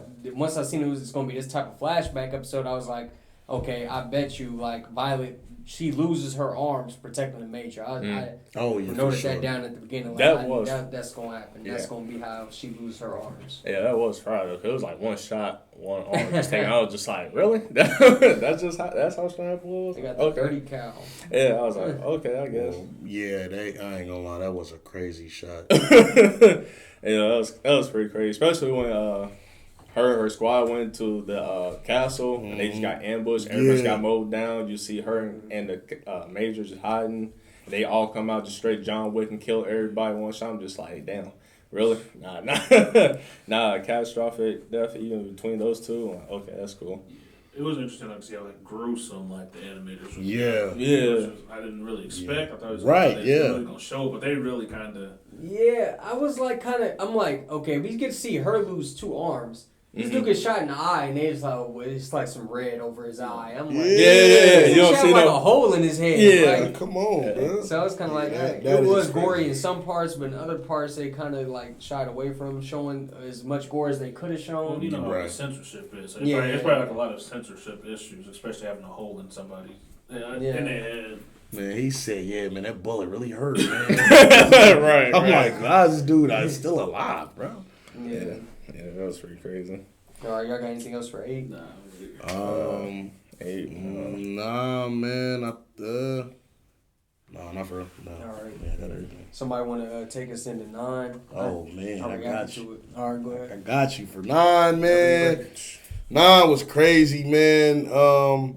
Basically starts off, I feel like the first part, even like episode 8, the first part of the 2-parter really showed their relationship and, you know what I mean, like how close they were. And then I feel like this episode really shows us like, well, for me, obviously the flashback ends, it's not as long. Most of the episode is basically Violet like kind of coming to terms with everything. She, you know, we basically find her like at the scene, at the Battle of Intense, the scene. Yeah. She's digging through the rubble. She's looking for his body. She's kind of, you know what I mean? They literally show her go through the stages of grief, like being in denial and then being upset. I thought it was crazy. She tried, like they really showed her trying to unalive herself in her room, with her just having like a rush of emotions and not really knowing how to deal with everything. But yeah, I thought it was funny, man, to see Buddy get shot. Thought it was funny to see Buddy get shot on the ground as she's like sitting there laying in front of him. And then they threw a grenade at him. That was crazy. It's 2 people. They threw a grenade at him. I thought that was crazy. But yeah, I think this show, like, this episode really just Violet seeing how much blood is on her hands. And then, like, something that I guess Hodgins told her, basically, like, in a roundabout way, he basically told her, like, you have these burns or these scars. He's basically saying, like, you have a lot of blood on your hands. You're really traumatized. And one day you'll realize that trauma and, you know what I mean, one day it's going to come up into fruition and you're going to have to deal with those emotions and accept it before you can move on. So this was just, like, that coming into fruition and us seeing, you know, basically like all she had to go through. Yeah. Yeah, Violet scrolling through the rubble, seeing she can find any sort of trace of her major at all. You know, they see Hoggins pulled up, Right. and seeing her saying like, "I knew you would be here," and she just sitting there, just, you know, asking like, "What is love?" You know, those were his last words to me, and it showed in the flashback. And you know, then you see her getting in the car with Hoggins and the other guy, and they're driving at this stop, and they gotta make a detour. And you see her just sitting there wallowing, but then you also see the younger her in reflection, and you see her just saluting to her. So I don't know what you guys make of that. I mean, me, I just wrote down saying like she served well in the military, but I mean, I don't know what you guys will decipher that. Say that again. What was imagery. So they're driving, and she's just looking out the window. And it was at like pretty much like an outpost, and they had to go a different way. Right. But then Right. But you see reflection of her just doing like a salute stance. And at that point, then it goes to like another scene. What do you guys make of that? When I was like reacting to it, I thought that she was about to hop out the car and go help in the fight. Because they get to like a little barricaded street, and they're like, oh, y'all can't go this way. There's a battle going on. Right. I thought she about to hop out the whip and, well, all right, where the fighting going on at? Like, literally, that's what I thought. Oh, okay. I took it as more like her leaving that side of her in the past. Okay, that's how I took it. Okay. All right, cool. Yeah, I wasn't too sure about that. I was just like, you know, do you serve well? Is it just like another chapter you gone and you going to a whole nother chapter of a new you, you know? Also in this episode, we see her, they're showing a lot of, it's like murals in a sense, little flashbacks of the cabin, the I can't speak for that, but the towers she went to see Leon and all that. Yeah, you seen that all the people she helped, the princess, the castle. You know, you seen the people she helped and helped flourish because of her writing letters.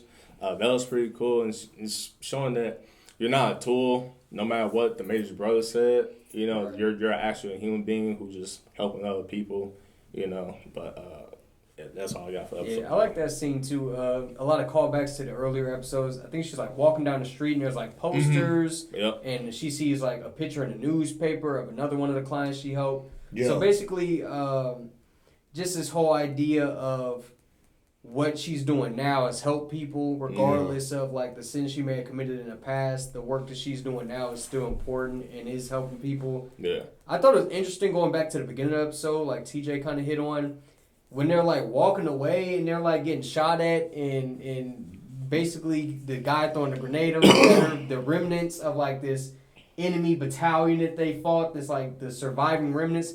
I thought it was interesting that they didn't send in like backup or anything. Right. Because we see Hodgins, he's outside the castle or whatever with like this mortar team and they're shooting mortars into the castle, and it's like, where's the backup? It's, you know, like, we pretty much got this place under control. We killed most of the enemies in here. You know, it's safe to send in some more people to back up. Well, and they just that was the thing. Like, they were, you know what I mean? Like, they had, like, snuck in through the sewers, and they were basically like a diversion. And I think they touch on it, like, in the later episodes, but I guess, because I was wondering, I was like, why the fuck would they blow it up and they know they got a squadron, somebody's in there. But, you know what I mean? We come to find out that I guess it was the army of who base it was, they was like that sort of a loser. They was like, fuck it, we gonna blow it up. They took it from us, we gonna blow it up. Yeah. I thought that shit was crazy. Then no one's gonna talk about how she got her first letter. That was like the real reason, like she really understood like the impact that she had, like the letters that she had on everyone else. That's the part that stuck out to me. Like, her getting her first letter when she was reading, like, damn. From her friends, yeah, she wouldn't come back. So that's what she went to that flashback. She said, damn, this letter really shows the importance of how I'm touching. I see what she's saying. And she also seen like other people's reactions to getting them as she was mailing them. So I guess to me that kind of all blended together. But you're right, that was like her. I thought that she did say like that was my first letter for her. Because it's like she's upstairs in her room.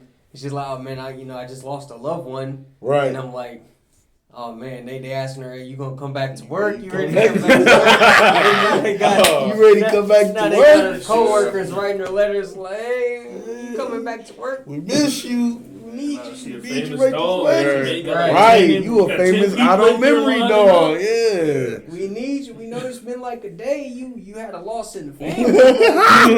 You clocked in today. Bring the obituary in, man. You be all right. Come on. Light bill coming up, man. You make about 25% of the earnings we made. Right. Hey, we need you. That is crazy, bro. They were kind of like, I did think that was good. I mean, I guess, I don't know, like, they did say time has passed, but I did think that was great. I'm like, dang, bro, I really hard to come back that quick. Like, it's crazy. Yeah. That's basically what I have for 9, though. Yeah, That's definitely about all I had. one of the more memorable episodes. You know what I'm saying? Oh, yeah, Her for sure. first letter, seeing how she react to it, seeing how everyone else who got their letters react to it, seeing why Violet has like this super attachment to the Major. You get to see her learning to read and write. Right. Like, again, Major's only one that humanized her. Now you really get to see why. Because the whole show's like, damn, she's super attached to the Major. Right. Why? Definitely. And 8 and 9 really give you that glimpse. Like, damn, he's the only person that treated Yeah. her like a human. He definitely. Yeah, I was about to say, kind of to piggyback off that. On 9, I literally had written. I like how the story has been told so far. I definitely like the pace, even though, like, feel me, as y'all heard everybody saying, I'm a man of the action. We love the action, but like honestly, like I definitely think like I see the kind of tension and like suspense they were building with her and the Major's relationship, and like with you know what I mean, like her realization of the blood on her hands. Like I feel like everything was paced well, and I feel like it really added to the impact of like how effective she was as a soldier, and then it kind of helped me like understand and realize like, dang, okay, I see why she might, you know what I mean? I see why she was so cold and like just straightforward. If you know what I mean, like she didn't know how to read or write, and then they taught her how to shoot a gun and put her on the field. Like, of course, she has no idea of, social ins and outs. Especially being in the military, people aren't really gonna be emotional. A lot of things is, yes or no, sir, or whatever the case may be. So, yeah, I definitely, that's something I want to add about episode 9. Like, I love the pacing up until that point. Yeah. So it was nice to see Gilbert, like, you seen, like, he was hesitant on taking her at first. You seen he was at the cancer, he's like, no, you guys kind of stay here, because it was kind of supposed to be, like, you can kind of tell the mission was supposed to set up where no one was This is suicide mission. Yeah. Yeah. You can tell everybody wasn't Nobody's supposed coming to come back. back. Yeah. And you see her attacking, like, no, wherever you go, I'm going to go, regardless of how dangerous. I mean, and to that point, they both should have died. Oh, yeah. Like, they should have definitely bled out. I'm not going to lie. To the viewers, man, hey, it don't matter how hard you train, you're not Violet Evergarden. If you lose both of your arms 15 minutes apart in a war, bro, and you didn't bandage it up, you are not making it out of that war, bro. She lost. She got one shot off and then got another one blown off. But I'm like, cuz it's been like 5 minutes in between it. Like, she should be bled out by now. Like, there's no way this little girl got so much blood. The Demon Slayer treatment, but oh man, your vital organs are bleeding. Just start breathing, and you can mend the organs just by sitting there for 2 minutes. And kind of say, that's not how that works. That's fried, bro. All right, man. That's everything y'all got for 9. Yeah. All right, man. We about to talk about one of the best episodes in anime, period. Woo! In this show, just in anime. We got episode 10, Violet Evergarden, man. In this episode, we get a different POV, man, from a young girl named Anne. And Violet has come to work with her mother on some letters. And it goes the whole episode trying to figure out what these letters are about, man. Who are these letters for? Let's crack open this godly episode, man. Episode 10. Hey, this episode was fire, bro. That's not gonna lie. Yeah, now you got me thinking, like, damn, is it one of the best episodes of anime I've ever seen? Definitely top 5. Yeah, ever. Top 5? Definitely. I would say even if I do this genre, this niche. I think of an anime, yeah, you might be right. It's definitely top 5, but At first, Best episode so far. she had a you moment. She saw violence. She thought she was literally a doll. You're the guy. Oh. When she touched her face, I said, see, I'm not the only one. Okay. Yeah. At first, at the beginning of the episode, I thought the letters would be for her late husband. Because even before they say anything about the father, I just see, okay, there's no dad there. Well, okay, but the letters are for the late husband, her late husband. That was basically my thoughts as like the first part of the episode. You guys have anything you guys want to touch on, like the very beginning of the episode? I would say, like when Violet first got there and whatnot, and we see the people meeting in the room with her mother. I thought the letters were like her writing her will. You know what I mean? Like maybe like her last will and testament, and maybe like devising up stuff. Because I seen her in the house by herself, and then one of them said like she can't stay here all alone. Mm-hmm. So I don't know why. Like when I heard that, I assumed like okay, maybe you know what I mean. Like maybe her mother has a lot of money, and so she wouldn't even you know what I mean. She wouldn't even be worried about like her, like, you know what I mean? Like, being able to afford living here is just, she's a little girl. So I thought, like, okay, maybe she's, like, writing her will and testament and kind of divvying up maybe the last of her, you know what I mean, possessions and money or whatever the case may be. Yeah, I didn't know initially what she was writing the letters for. I thought, you know, it's probably for her daughter or somebody else, you know, not as far as the will go. I will say for me, her daughter, when she first seen Violet got out the car, she was like, wow, that's a doll. And then she seen a picture like, that's a real life-size doll. And just her reaction when Violet entered the household and just talked to her mother. And, you know, I mean, to me personally, she was kind of like annoying. I mean, yeah, she was like a little brat first. And it's like, all right, here we go again with another little brat scene. Yeah. But I had just kind of cool, like, she just don't understand, like, who Violet really is. And her mother just trying to tell her, like, hey, Ann, you got to be more respectful, you know. Even when her maid was there trying to take care of her and all that stuff. But yeah, as far as like the first early part of the episode, that's what I got from it. When I first watched it, I had no idea who she was writing to. I was like, damn, it's obvious that the mom is sick, she's dying, whatever she's writing is of importance. But I had no idea, so yeah, I truly didn't know.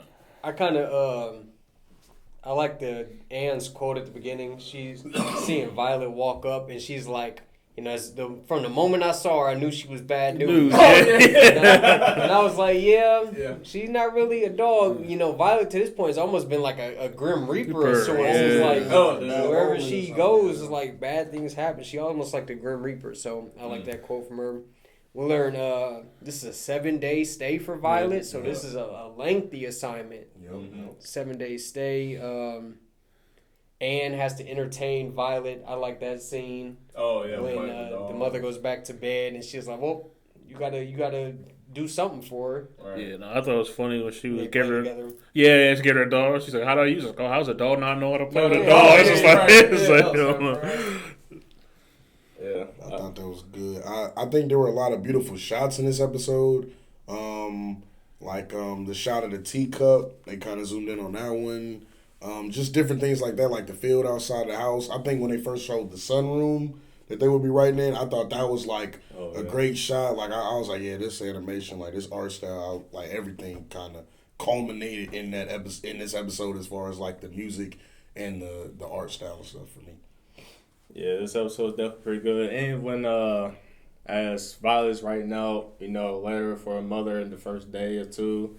And then Anne's trying to constantly interrupt, or Anne's really just sitting there through the window just watching. And it's like, all right, what's this doll doing to my mom? You know, you see her mom collapse, and she goes out there to check on her mom and all that.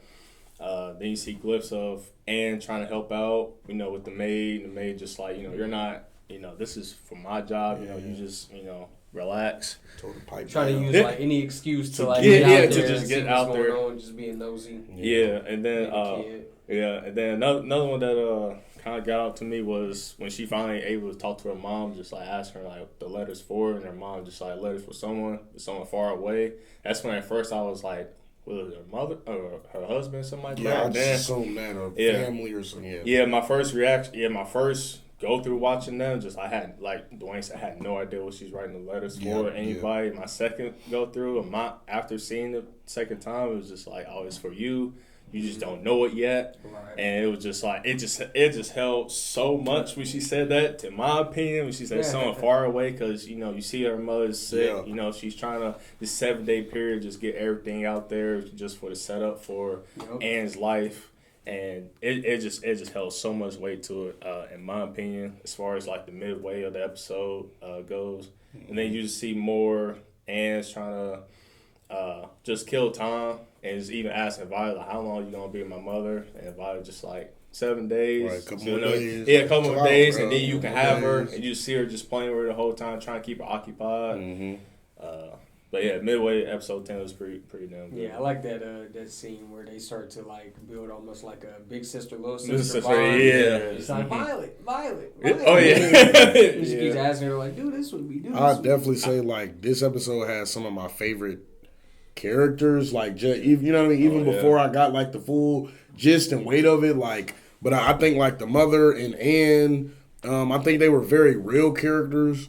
And like, you know what I mean? Like as the episode goes on and things start and like, you know, she kind of lashes out at her mother and like that scene, I thought that was very like very real. I thought that would, you know what I mean? I figured like a little girl in that situation and a mother, like even me just thinking like the mother's handling business as far as writing a family member or something, like I was like wow, like these are very real like responses, and this is like it was definitely well written as far as trying to like capture how, you know what I mean, how people would really feel in that moment, how they would respond to each other and stuff. So I thought that was great. Yeah, because even Anne was just like, you know, like lashing out, just saying like, Yeah. Mom, like you're spending so much time with all these other people that don't care about you. I'm the one who's really here. It's like, why is it that you're not paying attention to me? You know, it's like I know the truth. You're not gonna be here. It's right there at the climax, and her mom just like, you know, just dumbfounded, just caught me. It's like it's not secret no more. You know, you know what's bound to happen. And just like pretty much just storms off, and it's like, okay, like you said, real life situation, a kid and a parent, you know, just feel like that they ain't getting that kind of love and attention no more. It definitely hit a home run for me on that one. Yeah, we learned that Anne's father died in the war in like the first third of this episode, and then we get to about the midway point. When did you guys kind of like figure out the plot twist? For me, it was like exactly at the midway point of the episode. About who she was writing for? Yeah. Yeah, man, it was the very end. Yeah.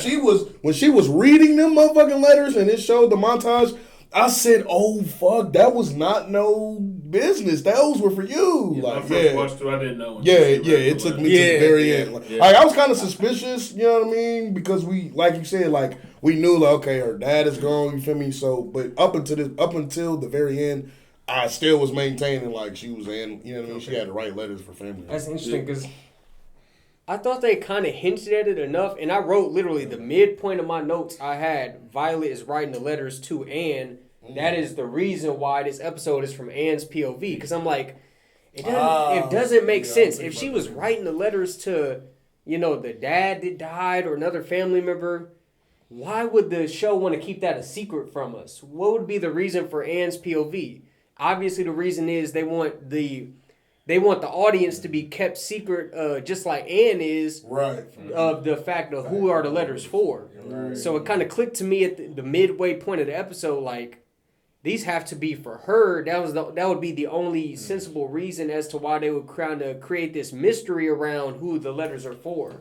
Interesting. I'm about to say also what I thought, to be honest, was I thought that I thought basically Anne was gonna have to like be shipped off to like a distant relative or something. And I thought that's what she was writing for because of the family in the beginning, and you know what I mean, just kind of how Anne like acted around them and how she was like, I don't like visitors. And just from like a kid's point of view, we like the show was basically telling us like, you know what I mean, at the beginning and middle of the episode, like, okay, she knows her mother's not getting better, and obviously there's been a lot more people recently coming to the house. And they were talking about what to do with Anne, so you know what I mean. I just figured like, you know what I mean. Either Anne hasn't really realized her mother is like closer to dying and not getting better than she thinks, or you know what I mean. Like she's gonna have to move and live with somebody that she might not want to, and that's why she's trying to kind of keep it. I may have missed that.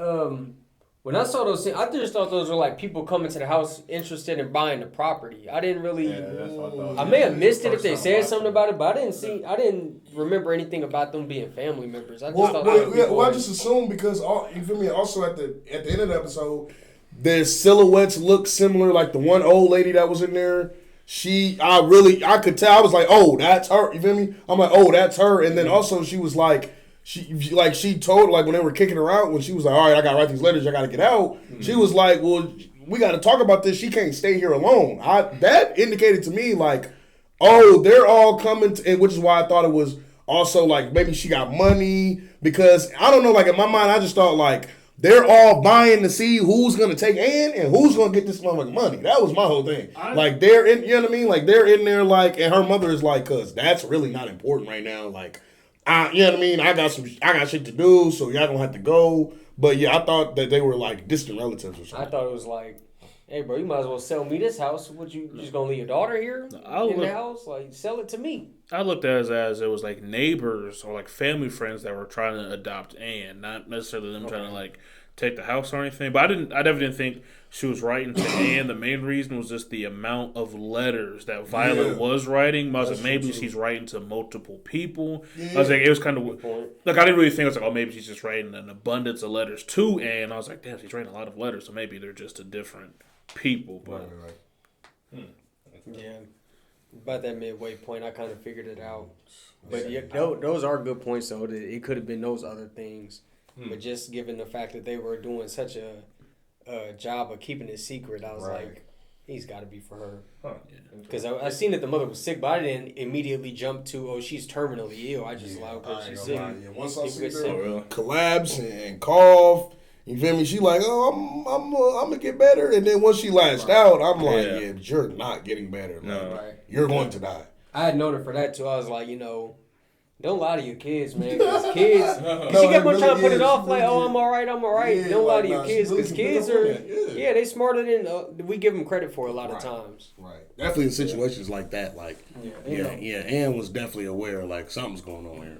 Yeah, my first time watching through this, I had no idea who she writing the letter for. No, like Jordan was saying, he was saying midway point. I would say the build up of the show just all the way up to a point. It was like a ruse they did. At least to me, it was like a cloud that I just didn't pick up on. Yeah. It was just until up to the last point of the episode where you see the letters was actually coming out. It was just like, wow. I remember telling Dwayne the first time I watched it because I was just like, I was heartbroken. I straight up was like teary eyed, just like, what? Like, that's crazy. Even the second time going through, I mean, I must have missed a hint of it. I just didn't see it. But I just think that they did a really good job writing it as to, like, just hiding who the letters was really for, just kind of keep you guessing, at least in my opinion. Because I didn't really get to that point of that. I ain't gonna lie, he said on the second time, he still was like... No. That's why I chuckled a little bit. I'm like, damn, he said even on the second, like him knowing what's happening, he still was like, because they did it. Like, and that's what I thought. I thought they really did a good job of like that shit was hella impactful. Like, when I seen her reading them letters, is like seeing Violet get back and crying and like break down crying, like that really hit home for. I was like, damn, like that really touched Violet. But I also, you know what I mean, once she got to reading letters, that really hit home for me. Like, I was, you feel me, getting teary eyed, like, damn, that's just really sad. Even on the second watch, I was still like, I knew it was coming, but I was still just like, damn, man. Yeah. And it's crazy. I actually had to watch the episode twice because the first time I watched, I was like just so captive in the episode. I was like, damn, I'm supposed to be reviewing this shit, but I'm just so into it. Yeah, it was just like legit. I was watching. I was like, damn, I want to skip this episode because I don't want to watch this shit. I don't want to do this shit again. But I was like, damn, I got no choice. This is that shit was I think some of like the hints that I kind of was able to grasp with was obviously this doesn't include a lot of different characters, so we haven't been introduced to too many different characters. So it gotta be somebody in this like close knit gathering of characters that we've been introduced to. And then she's like, "Who are the letters for? Who are the letters for?" And she's like, "Oh, it's for somebody very important." And she's like, when she, as you guys hinted to, she starts to get fed up with it. Like, why are you not, making time for me or whatever? She's like, are these letters more important than me? Right. Yeah. And she was like, no, the letters are for somebody important. And I was like, okay. That's when I started to put two and two together. Like, she's the important person. Yeah. And that's why, like, I wouldn't put anything over you or anybody else over you. The letters are for you. That's when I kind of like put two and two together. Like, okay, the letters are for her. It's crazy you say that, though, because now that I'm thinking about it, when she lashed out at her, you feel me? And she was like, who are these letters for? She said, someone, that's when she said the line, someone very far away. Yeah. And then Ed said, it ain't my daddy, because he not here. Yep. And then you feel me? Then she instantly like, switch topics, and you know what I mean? It was like, are they more important to me or yada yada yada? And she like, no, it would never be that. So you know what I mean? Like, just from my perspective, that kind of like I was, you know what I mean? Like if that would have tipped me off, them kind of going over that, like them handling it like that in their conversation had me back like a square one. Like, all right, I'm back to it. Like, I don't know. And how like it was like how it's written and like how some of the shots were, you really didn't, especially on the first watch. I could see how you don't really see that it's from Anne's perspective. Because now I'm thinking about it, my watch through, it didn't hit me that it was Anne's perspective until you said something, honestly. Right. And I watched episode 3 times. And I was like, yeah, especially like how some of the shots were. Yep. I didn't really think of it. Then I'm not thinking about it now. I said, damn, some of these shots are from Anne's perspective. I didn't really think of it like that. Even the very beginning, we don't see. It's not Violet's perspective of, I'm walking up to this house and this little girl looking through the window. That, like, who is you this? feel me? The whole show's about writing letters. We didn't even learn shit about the letters. So that is just, when you say it like that, I'm like, okay, it had to be from her perspective, because I'm like, it's the one episode where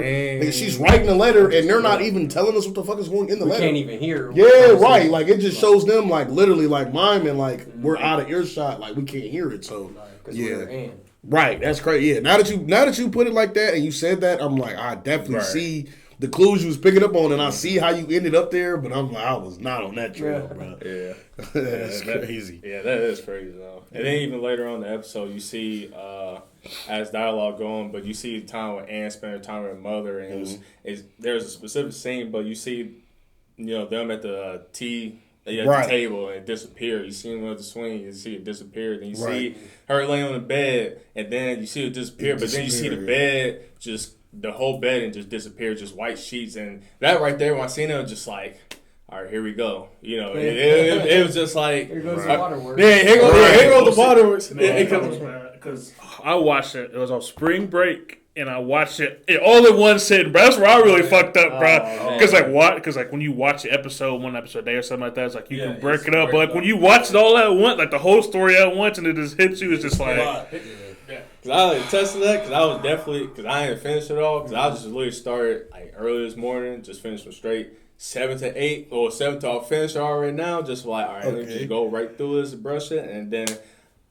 Like I said, second way through, still didn't see it. Cause it was just like how this show just grabs your attention like that, and just like the human sentimental effects, and just you can connect to it in a certain kind of way. That's what I really feel about the show. Is just like you connect to it a certain kind of way, because it's so real. It's not just like straight, not like fiction. It's like it can actually be a non-fiction kind of story. It's just like that. Especially if you watch it back to back, like 8, 9, then 10. It's that emotional roller coaster is just like it was a lot, man. Especially seeing Violet cry at the end of the episode. Yes. I think that's really got me. That's what got me. I see that on the slideshow. I'm trying to remember, why was she crying? Because she came back as soon as she got to the headquarters. She was talking to all the other dolls, and she literally was like, I've been holding these tears for the past 7 days. Like I couldn't tell her. Like you know what I mean. Like, and I ain't gonna lie, that definitely sealed the deal for me. Like it was some other parts that were emotional. Like when Anne last night at her mother. I felt, I got a little emotional. I was like, damn, when Anne ran down the street crying, you feel me? She had that moment with Violet. I felt emotional. I was like, damn. But when Violet came back and was like, you feel me? Somebody had to hold her, and she was just crying. That really sealed the deal for me. And I literally wrote in my notes, like, knowing that Violet, like, because, like I said, this is 10 right after 9, so... We haven't seen her write a letter in a while. Yep. Well, I think she wrote one for Lucilla's brother. I think that's why she had come back. Yeah. But like, you know what I mean? Like we hadn't really seen her like, really like deal with emotions or like be in a position where she had to show any or whatever. So and how she acted at the place. I'm thinking this same old Violet. Like, what you feel me? What's the lesson she gonna learn today? But when she got back and broke down, I was like, oh shit, like. She feels like I feel, like she get it now. So it was definitely that fucked me up. Yeah, that was like amazing. Especially seeing when Anne's like, "Oh, you're a human," then seeing Anne humanize her, that got me. I was like, "Oh, I'm getting teary eyed." Then you got the flashback. crying. I was like, whatever, wipe my face, get back to it. Right. You see Violet crying and starting again. It's like, fuck, why are you crying, man? That's the last thing I need is to see you breaking down. Yeah, that was crazy, bro. Yeah, it was pretty good.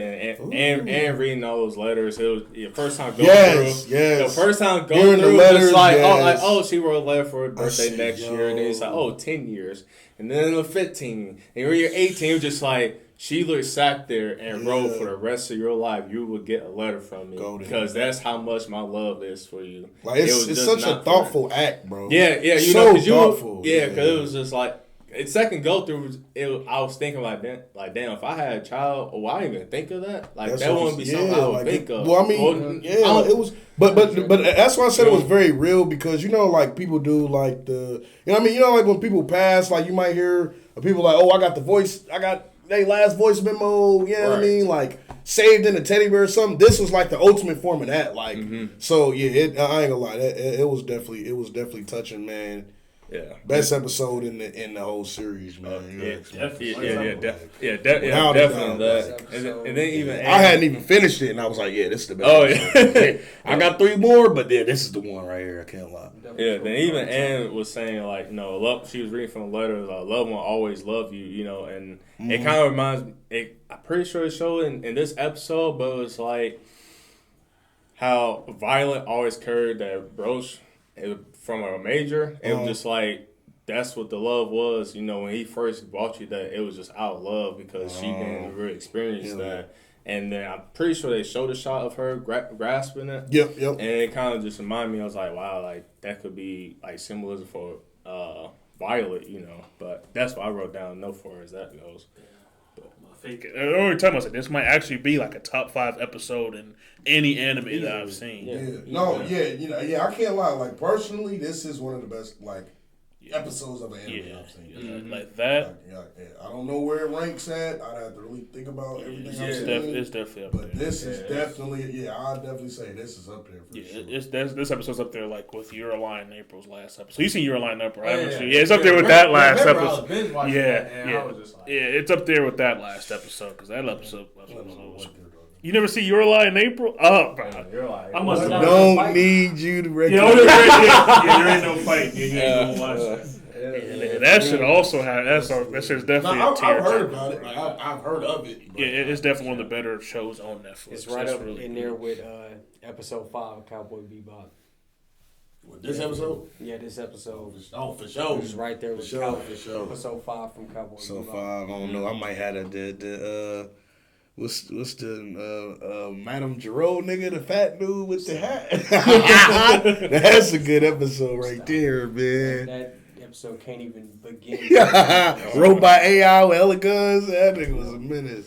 But yeah, definitely shout out to the episode director for this episode. I feel like if this episode was like a short film, it would have stacked so many awards, bro. Just imagine this episode just being a short film. Yeah. Because even out of context, it's still an amazing episode. Yeah. I would definitely say to our listeners, man, if you take anything from today's episode, man, is to watch episode 10 of Violet Evergarden. If you don't watch any other second of this show, at least give 10 a watch.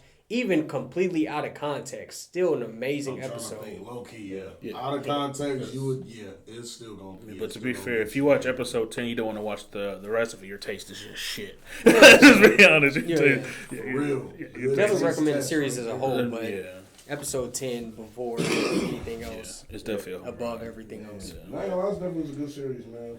Yeah, episode 10 is amazing. It was just that freaking good, man. I don't know if that's just me being like. No. You know what I'm saying? Because that's I was really curious about, like, how much of, like, emotion you guys get from this, especially, like, once you get onto a layer of the show, because it hits you a little bit just from just the character development of Violet, but not to mention just all the other characters you get. You see a little bit of their downfall, or their trials, tribulations, and stuff like that, Mm-hmm. It is. Like, when I think of Violet Evergarden, this is the first episode that pops up. This is the first episode where you see somebody else other than the major, like, really go out of their way to, like, humanize Violet. Then the writing, it's like, whenever I think about the show, it's episode 10 is the first episode that pops up in my head. This is definitely going to be the episode that stands out for me most when I think back on this series, without a doubt. That's a long episode. All right. episode 11, man. Oh yeah. So basically, Violet she receives a request from a Catrigal Army soldier that basically wants a letter written, but he's at the base and they're close to a battlefield. So at CH Postal, everybody's telling her, like, don't do it. Like, basically keep this assignment away from Violet. We don't want to take this assignment, but Violet overhears the conversation about this assignment and just takes it, like, overnight while everybody else is asleep, and they come back in the morning and it's like, oh, where's Violet? And find out that she's gone to this battlefield to write a letter for a soldier in the army. What you guys have for episode 11? Smells like gunpowder. it was. I just wrote that down because she's just driving on the back of the cargo and just seeing the man that was injured and just had that PTSD flashback. So she was just like, I did that to certain people, and just like blood shot everywhere. It was funny watching her jump off the Fortnite battle bus. And that was great. I literally wrote that down. Said she wrote a letter for bro after swooping in like the Rock. Bro. She jumped out the plane, pulled the shoe, closed the shoe. Like, I'm so like, come on, yeah, bro. she heard people fight. So okay, go third party. Bro. Yeah, she went crazy. Wrote in my notes where we landing, boys. That's crazy, bro. She really jumped out that motherfucking plane. But it was crazy. She dropped out straight on business. So she seen the fight. I thought she had the typewriter with her when she jumped. I did too. She wildin'. I was like, I thought she had the typewriter with her. I was about to say, her ass is really bad right this minute. It was really fried. And then especially when she got the one dude at gunpoint, dude seeing her, I know exactly. Yeah, he said, "Oh, gave what the problem? Gave my man PTSD. Yeah, remember the guys when we shoot like, no, we're not enough for. It's like not enough for her. It's like 5 of us. Like, yeah, we know. We need about 20 more. Yeah, but it's just like, all right, you guys, let's just go. He said, "Fuck it, man. He gonna die anyway." Come on. Right, yeah, that was pretty crazy. That was a funny scene to me right there. Yeah, she stood on business. In my notes, Violet coming out of retirement. Oh yeah, Literally. That was like it never left her. It's in her, not on her. Man. I did put that too. I was like, she's still very sharp. Yep. And very agile. Still her. Yeah, my man must have had the knocked symbol on the mini map because the convenience of her dropping right on the person. I'm about to say the one guy that asked for you is the only guy that survived, and you end up getting there right before you die. She checked the map and seen her teammate was knocked, man. Got there just in time. Oh, that's funny. That shit was crazy. I think it was a good episode. I think like I had written down, she witnessed someone's last moments after doing all the growing up that she had done, and like all the growing she had done, and I feel like, I don't know, like honestly, like, you know what I mean. I feel like her witnessing that soldier's last moments were probably more impactful than the majors for real in the grand scheme of things. Of like her, you know what I mean, like understanding the feelings that he had basically told her about, like his family and the girl that he was leaving behind or whatever. So. Yeah, it was definitely an emotional episode, man. Hey, he know how to pick them too. Shorty on the farm. Hey, Shorty on the farm was like that. I said, I literally put in my notes. I said, "Soldier dies and he missed his chance with a baddie." Bro, it's weird. I said, man, I would be mad too, bro. He said we didn't even get to kiss her. I took that like a bit different direction. I took it like more like Violet really gets to understand the depths of like the amount of people she killed to be like, damn, I wonder how many people I stopped from being married and how many families will never get to see their loved ones because I was the one that took a lot of their lives. But yeah, I like to touch on that because, just like what he said, Violet's seeing the man on the back of the other truck. She's seeing the fallen man's understanding during wartime. These men want to write love letters to their, loved ones or their significant others. Now she's gone and wrote letters for people. She now understands just like what wartime is. People going through it because she's been through it. She didn't understand back then, but now after so much time has passed, she has grown. She's become more human. We've seen her being human before, but now this is just like a full circle, almost complete circle to me. The scene where the fallen soldier's in the cabin, you see him on his dying breath, just telling Violet to write. Well, I thought was pretty interesting. Her just sitting there and just not moving her hands, and he's just like, "Are you typing?" He's just like, "Yes, I am." just invisible typewriter. I was just like, dang. Oh yeah, like she had memorized the keys. Yeah. I thought that was pretty interesting. I thought that was hard. She was kind of like, instead of really memorizing the words, she was just like memorizing like, okay, like where everything is. I thought that was cool. Back to the basics to me. I think this episode really like I don't know. I think as far as like, I mean, now that you guys bring it up, I guess like looking back in hindsight, I do see how it would have, felt like it was kind of more full circle and like reminded her of maybe the loved ones that she had like taken from other people. But I think just like the emphasis of like her actually delivering the letters, you feel me, after he passed, and like seeing their reactions and them still thanking her, I felt like, to me, I just thought like I didn't really think about that at all. I just felt like this episode showed just how far like Violet had grown, and you feel me, because I felt like that was something that was very like mature to do. Like, you know what I mean? Like, I guess we had never seen Violet kind of deliver bad news in that state. Like, they didn't know he had passed away. She you feel me? She's literally letting them know like he passed away and it's the last thing he wrote. Like, and you know what I mean? So I understand, like, I just felt like her having to deliver that bad news, I thought like, okay, wow, she's really like emotionally mature, because not only, you know what I mean, not only did she deliver it, but she also understands the importance of like how much that letter meant, and you know what I mean, with him passing and stuff. So yeah, as far as the soldier goes, because I did write this down on his pretty much deathbed. He just writing a letter, just telling her, writing the letter and saying things that he wanted to always say to his family, to his loved one back on the farm. It's just like, you never know when the last time you're gonna see people. I wrote that down because it's like true even in real life. Especially another thing when you mentioned about giving letters to a family member, to his family members. Even words can carry reassurance of the family. You see them crying and moping. You see her running down. It's like just seeing like what's wrong. After she getting the news that he wrote the letter to her, and seeing just the reaction on her face, just like, like this can't be kind of thing. And Violet's just witnessing it, and she's just like, I write letters to people, give them hope, reassurance and all that, but like words hold a true value there. Even objects can, but words just carry so much weight. Violet's seeing that, and it feels like yet again Violet seems that she's responsible for another death, because she has kind of been part of that in the past episode of another death that she feels like she's responsible for. Gilbert's death specifically, because she feel like she could have done something about it.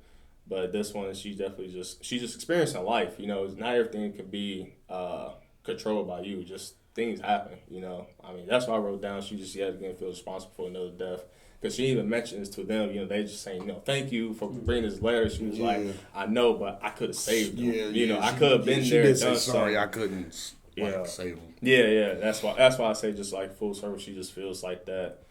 Regret or just that unsatisfactory, even though the family feels like she's done what she should have done, just to give them cope with. You know what I'm saying?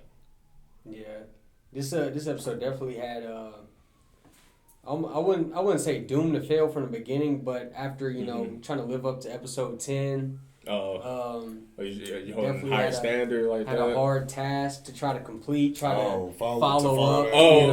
Episode 10. Still a great episode. I like the way that kind of give like a different view on Violet, like dealing with death. Obviously, episode 10 is more of like a natural causes type situation, and this one is directly because of the war. And we see at the end of this episode, Violet basically like takes a vow like, hey, I don't want to see anybody else die because of this war. I don't want to see anybody else die, period. Right. I'm not trying to kill nobody no more or anything like that. So I thought that was interesting, just the difference between the similarities between the two, but still the differences between, okay, one is a death this way and then this one is a death specifically, in this manner. Yeah, that's a really good episode. But I do understand how great episode 10 was.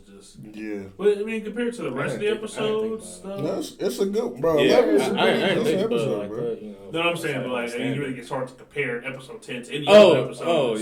Any episode, any other episode in the series would have had a hard time following up episode 10. But then just did a good job though. I really 7. liked this episode. 7. Episode 7 bang with 10, like it's up there, or It's up there, yeah. is it like a clear difference? Like, yeah, that was 10 cool, is better, but this was definitely Yeah. better. But I think 7's around, I- or yeah. 6 in my opinion. I don't know. I think 10 was head and shoulders better than For every sure. other episode. But I think For there sure, are some yeah. episodes where it's not like a huge Disparity. Yeah, I know what you mean. I know exactly Yeah, what but you're saying. we could definitely tell like the quality difference. Hell yeah, definitely. But maybe it's just because there was like a plot twist. Like maybe that has something to do with it, and every other episode didn't. Just kind of have more that, yeah, straightforward. How you can kind of predict how most of the other episodes are going to go for the most part. That's true.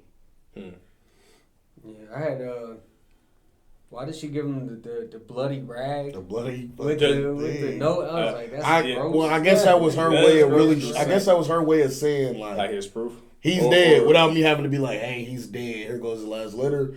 You know what I mean? I'm guessing she gave him the letter and showed, and once they seen that, they was like, oh no, and then she was like, and one more person. Here go the bloody rag because he's not coming back. Or it could have been like, bloody rag, but it was his blood on it. It was just kind of showed that like he cared about her. Not saying like that much, but just like he was thinking about you. For sure, yeah. I must say he kept it on him, so yeah, it definitely meant something to him. Yeah, anything else for 11? Nah. That's about it, man. Rebels go crazy. But that, not even gonna lie, like after seeing the Major get shot in the eye, like just me thinking, like, why are they toying with you know what I mean? Like they were talking about him, like, bruh, you feel me? This army weak, but you feel me? Seeing the sniper like really toy with them at the end, like, bruh, he try and carry dude, he could have just feel me? He could have just finished him off there. He done shot him in the back. Then he shot bro in the chest, watched him crawl away. Then they walked up on him and I guess was going to torture him or finish him off or whatever. I'm like, bro, why are they toying with this man? Like, just kill him and get back to base. Like, here comes one man army, man. I thought that was just fried as fuck. I'm like, bro, the only reason Violet ran into y'all is because y'all playing with, bro. Y'all toying and torturing the people y'all supposed to be fighting. She changed the whole shift of the battlefield in accident. Right. Yeah, Her literally. power level, man. The other thing was funny is he was like, man, he's like, you older, but I'll never forget that face. Yeah, man. right. She had severe PTSD. See how she moved too. Said, that gotta be her. She just whacked bro with his own gun. He's like, man, Oh, yeah. I don't care how old you get, man. I know that face from a mile away. I don't want no smoke, man. Swear. He definitely knew not to fuck with her. That I will say. That's funny. All right, y'all ready for the finale? 12. 12, yeah. All right, y'all, getting into 12. Basically, part 1 of a 2-episode finale. The beginning of this 2-part finale, we basically got Deep Freed, the Major's older brother, who is basically tasked with overseeing basically this train ride where we got 2 parties trying to meet up so that they can have this this peace agreement signing ceremony. And they basically have intel that anti-peace faction could potentially try to do something to throw a wrench in their plans and have this peace treaty ceremony not go down as it's supposed to go. Let's get into episode 12. I liked about this episode because most animes don't really go into background information. It was nice seeing the background information about the war and some of the territories and who's on what sides. Oh, that was just a nice little details. It's kind of at the end, but it was still nice to get that though. I think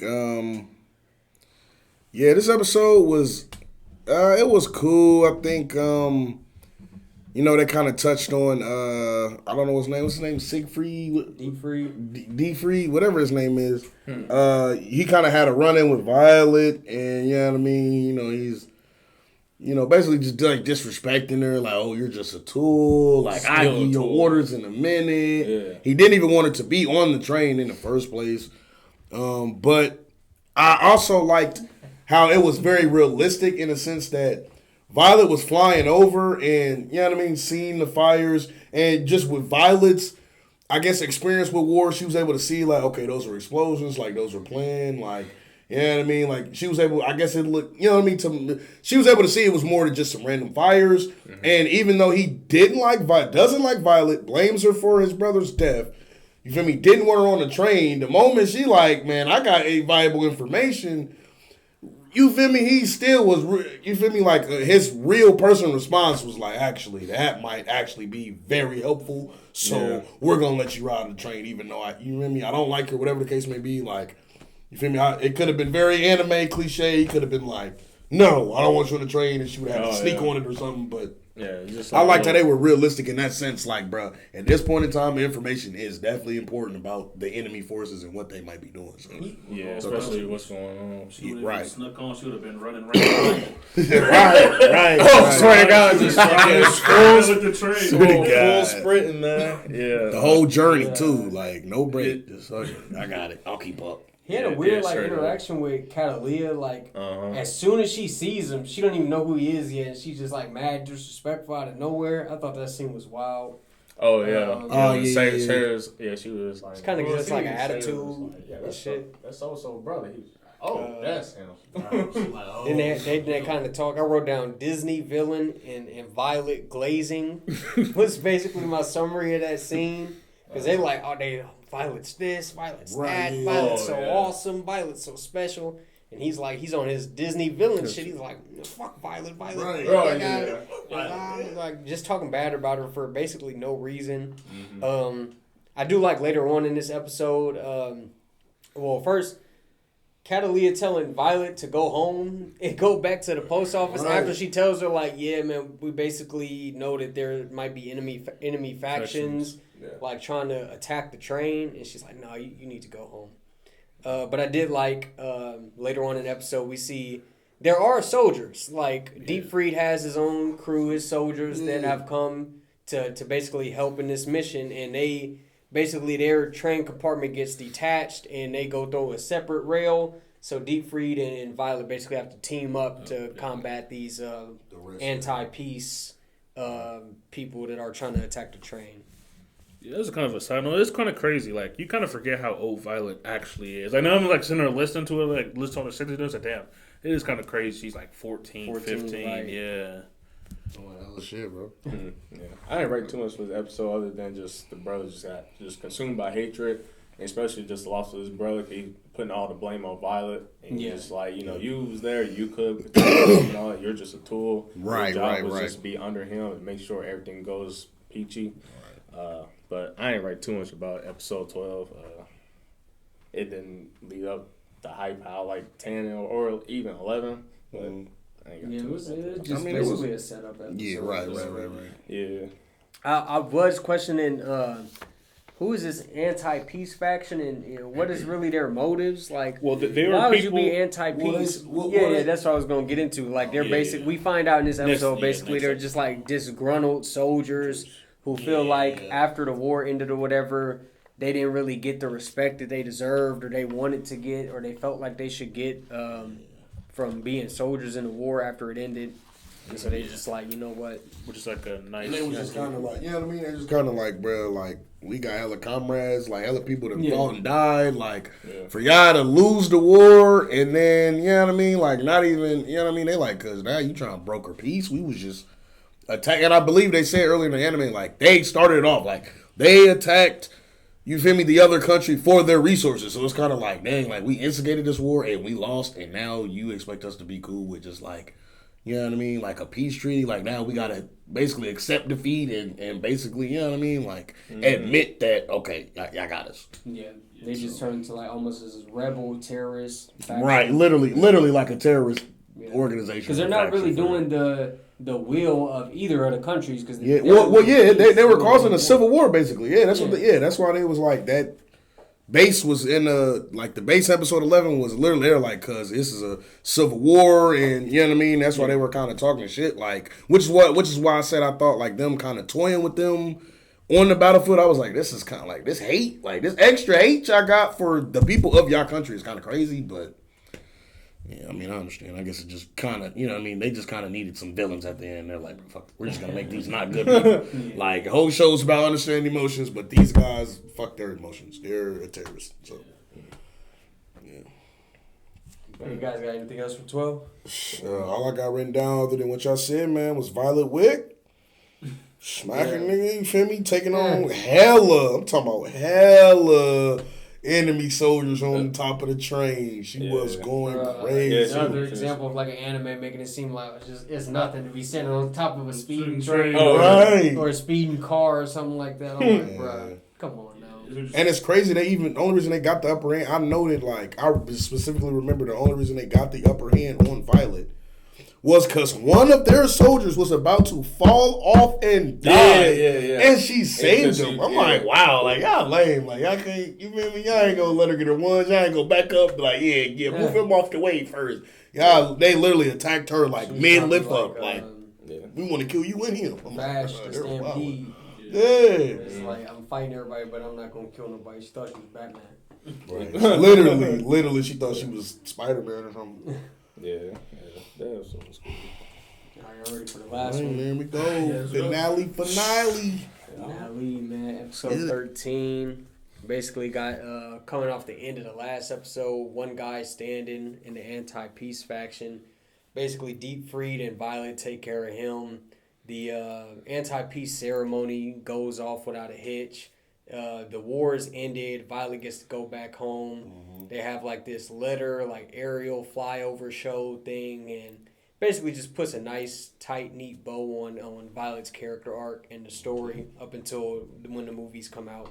Yeah, those don't exist. Yeah, it was a nice. I did right. It was funny how like Disney it was. Like, oh yeah, you beat my army, but I put bombs on this convenient bridge we're going over.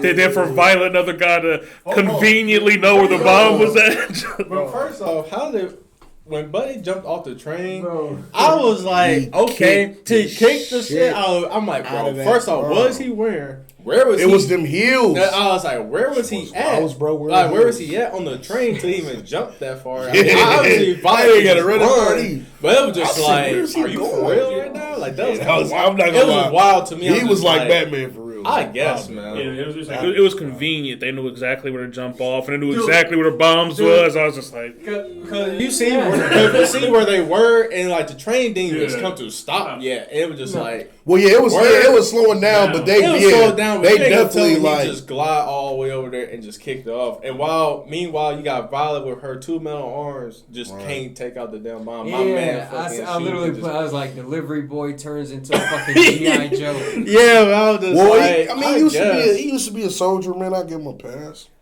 Hell, no. I swear to God, they said that. He used to be a soldier. I give him a pass. I'm not arguing that. I'm not giving he said he's still not doing that. Because we see Violet, it costs what, I mean, it is damage to an extent, but literally has to lose one of her metal arms trying to pull this bomb off, but he can just kick it off with some heels. Yeah. In one hit? In one hit. It was just like first time. They didn't have enough screws, bro. They all would have died. He wouldn't have hit the bomb, and he would have fell to his death. And to y'all point, obviously, as the audience, to y'all point, we could see from our POV that's like zoomed out from the cliff canyon where the bombs are. But if you think about it, them on the train and it's underneath the tracks, they can't see the bombs. Like, what? Mm-hmm. That was crazy. Yeah, it's just convenient. There's 2 of them, and they're right here in eye distance. It's like, then they didn't put multiple on the bridge, blow the whole damn bridge up. It's like, oh, fuck it. We only got enough money for 2, so. Yeah. And put them right next to each other, too. That right there kind of just blew me away. I was just like, okay. After I rewatched it today, I was just like, okay, I'll definitely miss that last one. What the hell? I think only thing I wrote for this episode was I guess Gilbert's brother or whatever. He basically had like a newfound respect for Violet. He's seen her in a new light. I literally wrote, it's hard to hate a motherfucker that's literally sacrificing life and limb to save their loved ones right in front of you. And you know what I mean? Like when you see that kind of courage and valor from somebody, it's hard to be hating somebody that's doing that. And also, I feel like him seeing Violet like stand in the way of the bullets for him, and also basically lose both her arms to get the bomb off. I feel like, well, to me personally, I felt like it was basically to show him like, well, if she's trying this hard in this, situation, like with these dolls that she, barely know, like. Mm-hmm. You can obviously imagine that when she was with the Major, it wasn't just she rolled over or didn't do her job and he died. Like, obviously she fought tooth and nail to try to save the Major. So I felt like his brother was able to really see her in a new light and basically forgive her. And you know what I mean? Like, he had a newfound respect for her after seeing it. You know, it's funny you said that because even then, I mean, I like to just put this point out there real quick, is that when he took her to the mansion to see her mother, and then after they were about to depart, and he was like, you know what, I got one last order for you, and that's for you to live. And it was just bro, you still trying to order her? Like, even though you feel, it's like that guilt. It was like that guilt he had. I see what you're saying. I see what you're saying. Like, you still look at her you know, you did good, but I still not want over me. So I just want you to live as an order. She just like, I don't take orders no more. You know, she even said that like a couple episodes ago. Like, I don't do orders no more. You know, I'm free now, pretty much. And it was just funny to me that he's still trying to have that one up over her, and he's just looking for redemption over her. I did feel like it was kind of a two-parter with him getting respect for her. Mm-hmm. First, we see it, obviously, them teaming up in this battle, and we get the scene where the brooch is basically about to fly away, and he catches the brooch before she does, and, you know, he gives her the brooch back without giving her any, like, in a hard time or anything. Mm-hmm. And then, secondly, obviously, the conversation with the mother, and he's like right outside the door, and he can hear like really how much that the major meant to Violet, and kind of gets this realization of like, okay, she does have emotions, she does have feelings, she's not like just this animal or whatever that we found, and that was basically just him trying to wish her well at the end or whatever in his own way. That's like the only thing the movie did do well. They did build upon Violet and his relationship in the movie. They did that really well, where it's not like it's like they were like grieving together about Gilbert. Yeah, so it wasn't more just like him trying to get one up on her being a dick. It was like him. They was like humanized him a lot in the movies to be like, yeah, no, I was kind of a dick, but it was the facade, and I'm really grieving just as much as you are. Yeah, I did like the scenes. They showed like the pictures in this episode, where she's like, you know, they were always great brothers, loving brothers, and we see a lot of pictures of them like growing up together. So just kind of painting them in this light, to like, oh, he's not always the dickhead that we saw the whole time. And that's another thing too. Like when I realized, I'm like, oh, he's the older brother. Like, you feel me? I was like, dang, that must, you know what I mean? That must suck. Like to have a younger brother and him following your footsteps in that way, but. You know what I mean? Like you survived. You know what I mean? You survived the war, and he doesn't. Like that's. Did they explain their backstory with their dad? I can't remember if that was. No. Damn, that was in the movies? Yeah, that was in the movies. Oh, okay. So, like, in the movies, they explain that, like, their dad was also, like, a major or like, a general or whatever. Mm-hmm. And, of course, Deepfried, the older one, wanted nothing to do with it. So his dad was abusive, was beating his ass. And Gilbert was the one like, oh, don't worry about him, Dad. I will go to the army. I will be the next general, so you don't got to... Because, like, practically Deepfried was the failure, and that's why he felt so bad about when Gilbert died. He's like, damn... The star of the family died, and the failure is still. The wrong son died. Yeah. That's exactly how he was feeling. He said he felt bad because the one who wanted nothing to do with the army. Survived the war. Yeah, exactly. And he was like, and he kind of felt like he was the only reason that Gilbert was thrown into the midst of war because he was too weak to take up the mantle. One point other points I wrote down is Violet is still unclear about her emotions. You know, after everything the dust is cleared, she's back at the room, and she's now need to write a letter just for herself because she hadn't wrote one yet, and she's sitting there just like, what should I write? I don't know. You know, she's just going through like all the memories she had with the major and everything's just still unclear to her about what it is about major. Just like earlier in the season. When they was doing when she went to the class and it was just like write a letter for yourself, she just couldn't do it because she didn't know emotions then. But now she knows emotions, she still have no idea what emotion or what to write down for the major. So I wrote that down. Thought that was pretty interesting. I'm glad they pointed that out because it was pretty interesting about all what she's gone through. Back to the Emerald necklace. That necklace means a lot to me in this series, especially when.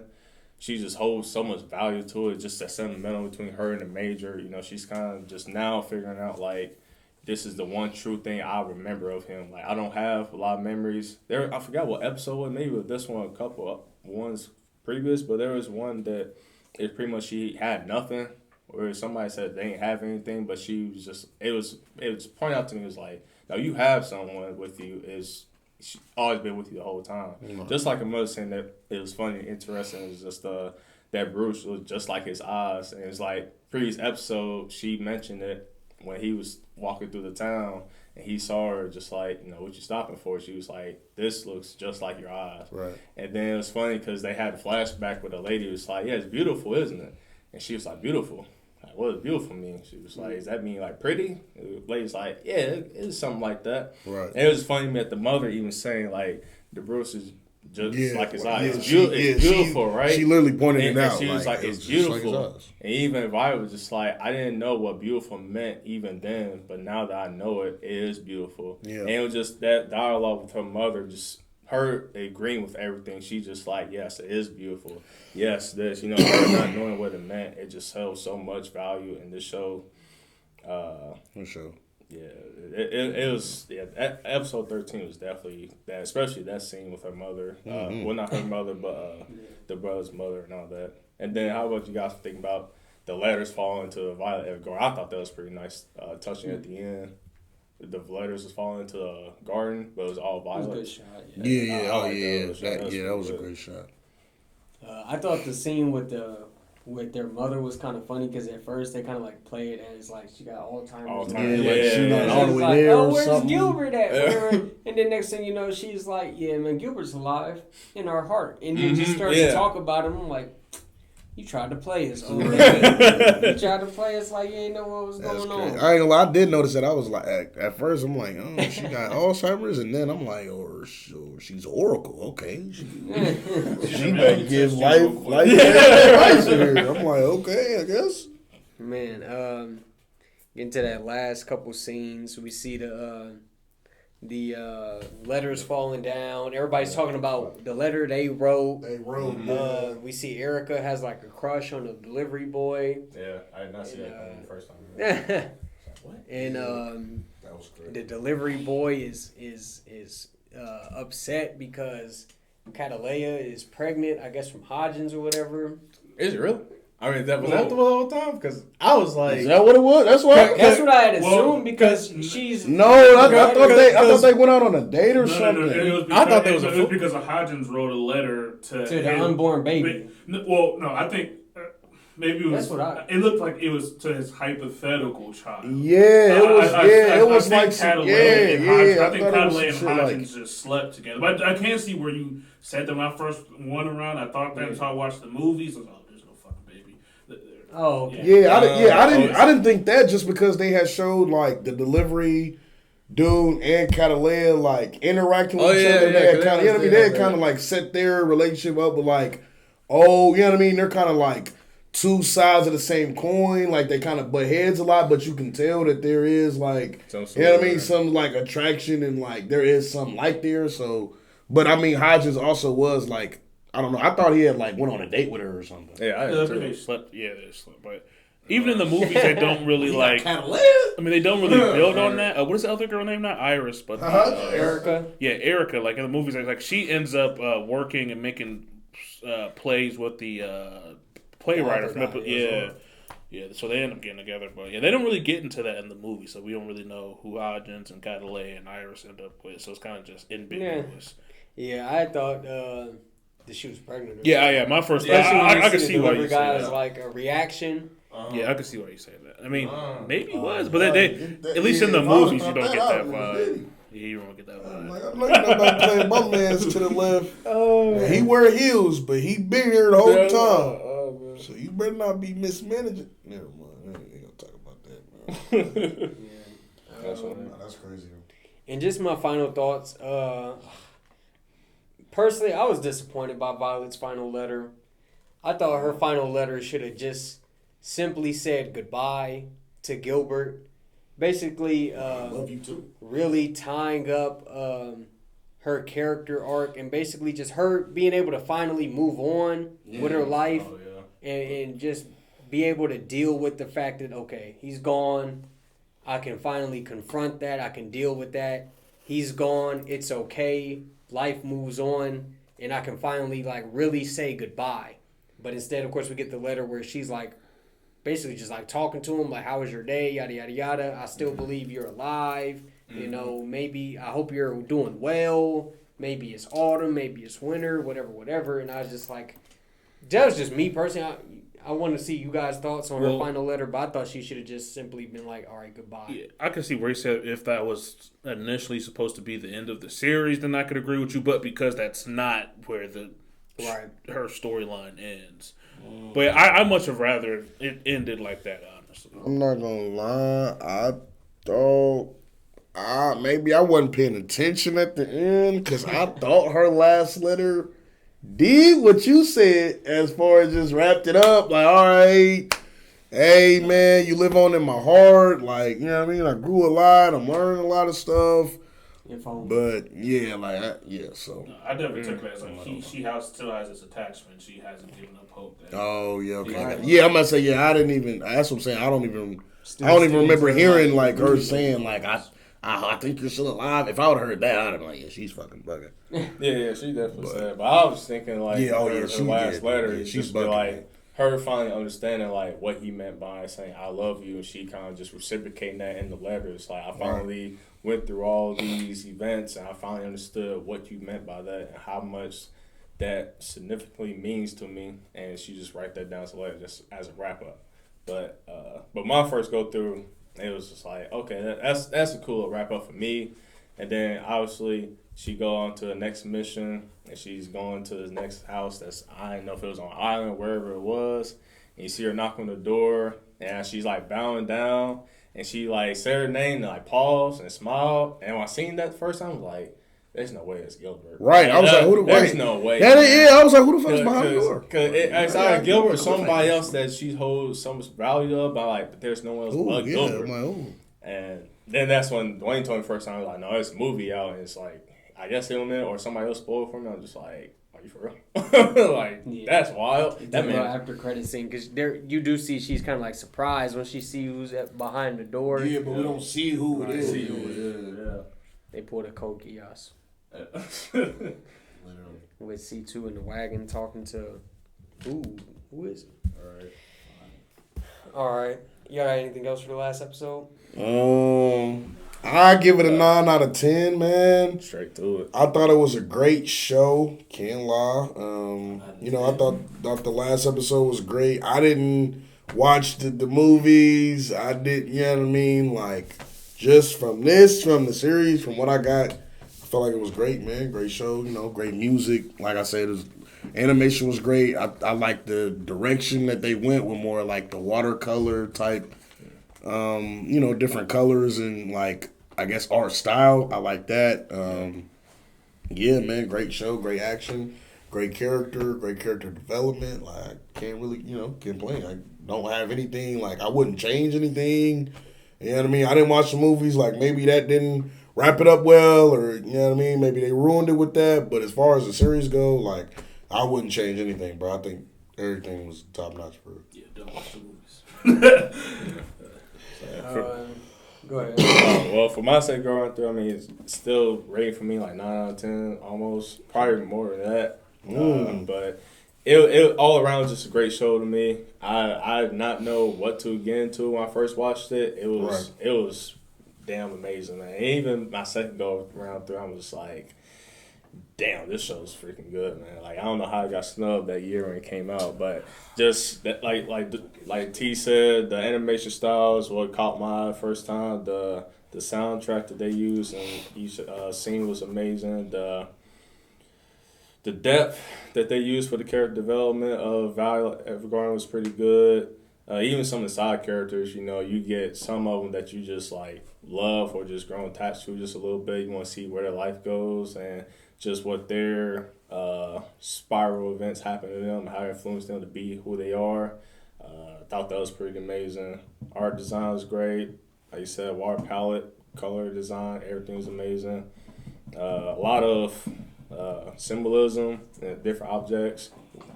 A lot of teachings and lessons by words can mean a lot. Love, care, you can also relate to the show a lot. I think you can kind of give this even to a new anime watcher. In my opinion, it's nothing too gory, nothing too outlandish, but it's something that's pretty soft-spoken to me. You can easily recommend to anybody. But my second at least 10. Yeah. I mean, 10. Hey. Yeah, shit, especially 10, man. I think that'll be like a home run for a lot of people. Very least. My rating for this show would definitely be an 8.5. The animation was great. The music, to me, the music didn't blow me away, but the music fit very well. Right. Yes. The character designs were definitely above average. I like the different variation of character designs we got. I think really the only place where I think it kind of fell short for me, I didn't like Violet's decision at the very end, but more so just the characters. I think that's the only like subpar aspect of this series to me was I wasn't really super invested in any of the characters. For me, and it could of course be different for everybody else, but for me, the main appeal to the series was like the little one-off side stories with the clients to me. Yes. I wasn't as invested in Violet as a character or the things going on with the war or Gilbert and in the flashbacks. So really, and this is kind of rare for Kyoto Annie work, but I was more just I was more hooked by the one-off stories than I was by the characters, which is one of the reasons why I personally didn't watch the OVA or the movies, because I just didn't feel like a crazy need to like see, oh man, I got to see what happens to this character, whatever. But yeah, definitely 8.5. Even with it, to me, falling short in the characters department, still a great show. Did everything else easily above average. Okay, so my initial was a 9.3. After watching it for a second time, it dropped to a 9. There were some things second through watching, I was like, didn't really love all of it. It wasn't perfect as a series, but I definitely think it's still underrated. At first I thought it was a masterpiece, but I think it's right under masterpiece. And I definitely think the movies dropped it down. I feel like there has to be like a high standard. Like Fullmetal Alchemist Brotherhood is a masterpiece. I feel like beginning to end, great show, and I feel like Violet wasn't great. Right there. It was an amazing. It wasn't like every episode blew me away. So I think it's like right under for me being 13 there. episodes. I think it's like a bottom tier masterpiece to me. Like just off episode 10 alone, like I know it is an 8.5, but to me, I think it's still a masterpiece. Yeah. I don't know. It's me personally, especially like when I watched it at the time, I still kind of haven't watched like a lot, but now like I expanded my palette and watching a bunch of different stuff.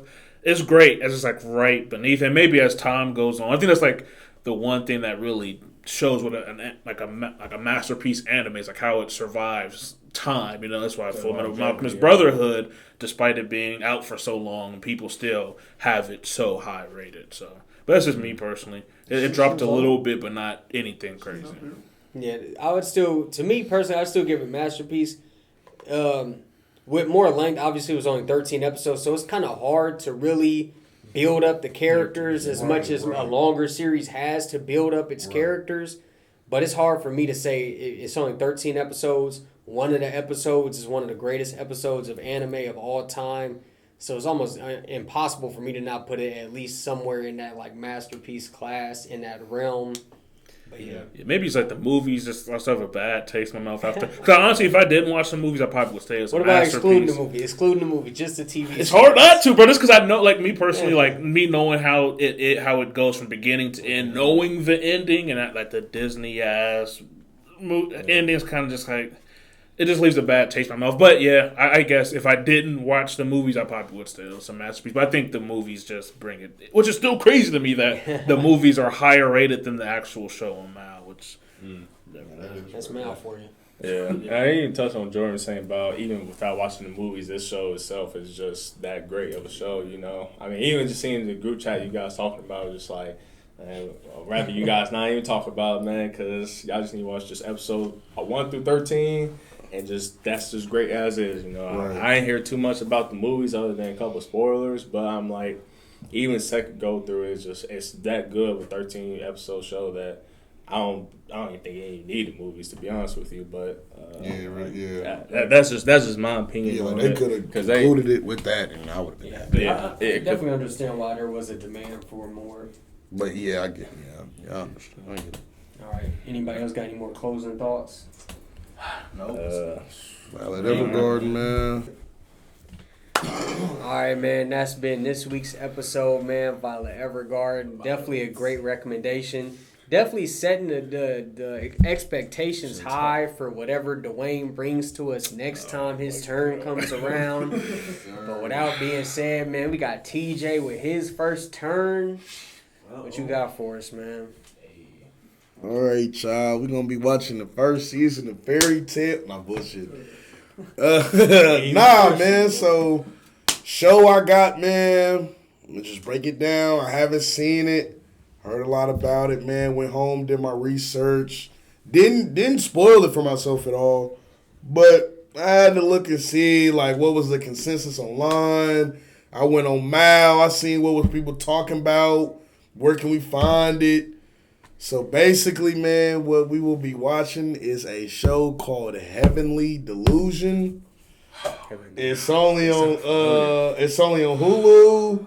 That sounds familiar. I heard it's cool. It came out last year, feel me, 2023. I hadn't seen it. I heard about it.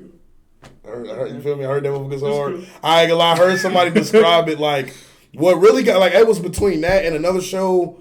And, man, I was reading a comment on a YouTube video, and somebody had wrote, like, man, this reminds me of a cross between Attack on Titan and Steins Gate, man. The way they don't hold your hand. And I said, yeah, let me tell you what. Yeah, we'll see about that. Yeah. I was like, yeah, we'll see about that. And we got to follow up on this one now. What was the other anime you was going to pick? The other one I had in mind, I don't want to say it because I'm my next one. No, I ain't gonna lie. Okay. So, I'll tell you if you want. I'll really tell you. I want to know. So, the other one I had in mind was Eden of the East. Okay, I've seen that. All right, I know you're talking I heard that. You feel me? I heard that was pretty cool. I had like just seen it in passing in the video, and I was like, "Damn, that sounds interesting." Okay. But man, I got to, you know what I mean? It don't got a season 2. It's 2 movies. It's 2 OVAs, I guess, instead of a season 2. Okay, you know, feel me? I figured like I'd just go a more traditional show route. Feel me? Get us in there. I think it's only like a 12 or 13 episode season. Damn, all right. Let's get first reactions to the news. Deal. Oh, dang! I'm sorry you've seen it. That's crazy. I'm sorry you've already seen it. It sounds familiar. I probably heard it like last year when it first came out. Yeah. I mean, it's probably like on the list of many other things I have on the list to watch. But we'll see what this is all about, man. I have no idea if it's action, if it's drama, whatever it is. But hearing from my man saying that he loves action, so it's gonna be. I had to make sure this motherfucker has something going on. I love good action shows, so I mean, I hope it's like action like JJK or Full Mecha action or Attack on Titan. Oh, mecha action. Oh, like Valve Liberator? I'm not gonna say you was you was 6 action. 86 action? Not 86 action, bro. Nah. I don't like from what I've seen. From what I've seen, it seemed like it had its like fair share of action, but also a lot of people were saying it's basically like a mystery, like it has a big mystery to it. So you know what I mean. I figured it should be interesting. Like, you know what I mean? We'll get a little something. Like, I seen some clips. I seen niggas busting gas and shit, aiming guns and shit. I said, okay, we could probably, this would probably be cool. So is that only on Hulu or? Yeah. I believe it's only on Hulu. Okay. Check it out on Hulu, man. If y'all want to watch along with us. I'm just like Theo. I'm going into this no idea. I haven't even seen a visual of this. No, like. Okay, bet. No official artwork. No information at all. Absolutely blind, nothing. They're going to do a watch party all 4 just to see. Yeah, because I swear it's going to be my first time. I'm excited for this motherfucker, bro. I can't lie. I hope it's good. Watch another anime I've already seen. Damn, man. And that's what I'm reading the manga a little bit too, but we're going to get out this umbrella for you, Dwayne. We got you, man. We gonna, hopefully, man. Like, that's crazy, bro. That's crazy. It was cool. It was actually one of the rare shows that I watched because I heard so much good stuff about it. You know, nobody read manga. I was like, okay, let me see the hype about.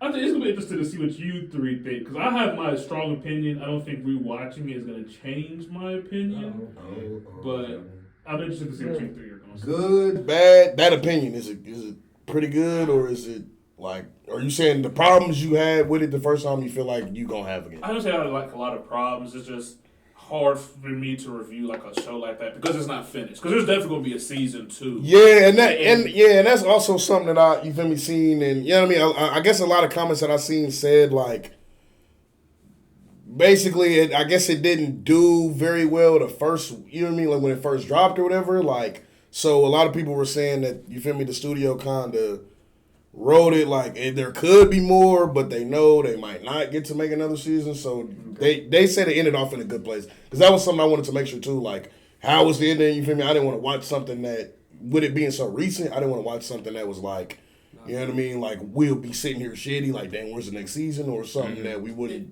be able to get a comprehensive story or experience. But I would say, after watching it, I would say if another season come out, I would watch it, but I'm not going to sit there scrolling on Twitter looking up every few months when it's going to drop. So it's kind of just like when it drops, I'll watch it, but I'm not going out of my... I'm not like super excited. Sure. I can't wait for that to drop, but we'll see. All right, man. might be my favorite or something. We'll see, man. Catch us next week when we watch, man, Heavenly Delusion. If y'all like this episode, man, give us a like, subscribe. In the comments, man, tell us your thoughts on Violet Evergarden. Follow Otaku Perspective on social media, man, for early updates and behind-the-scenes footage, man. That's it, man. We'll catch you guys next week when we review Heavenly Delusion. Well, you rose in my city, I know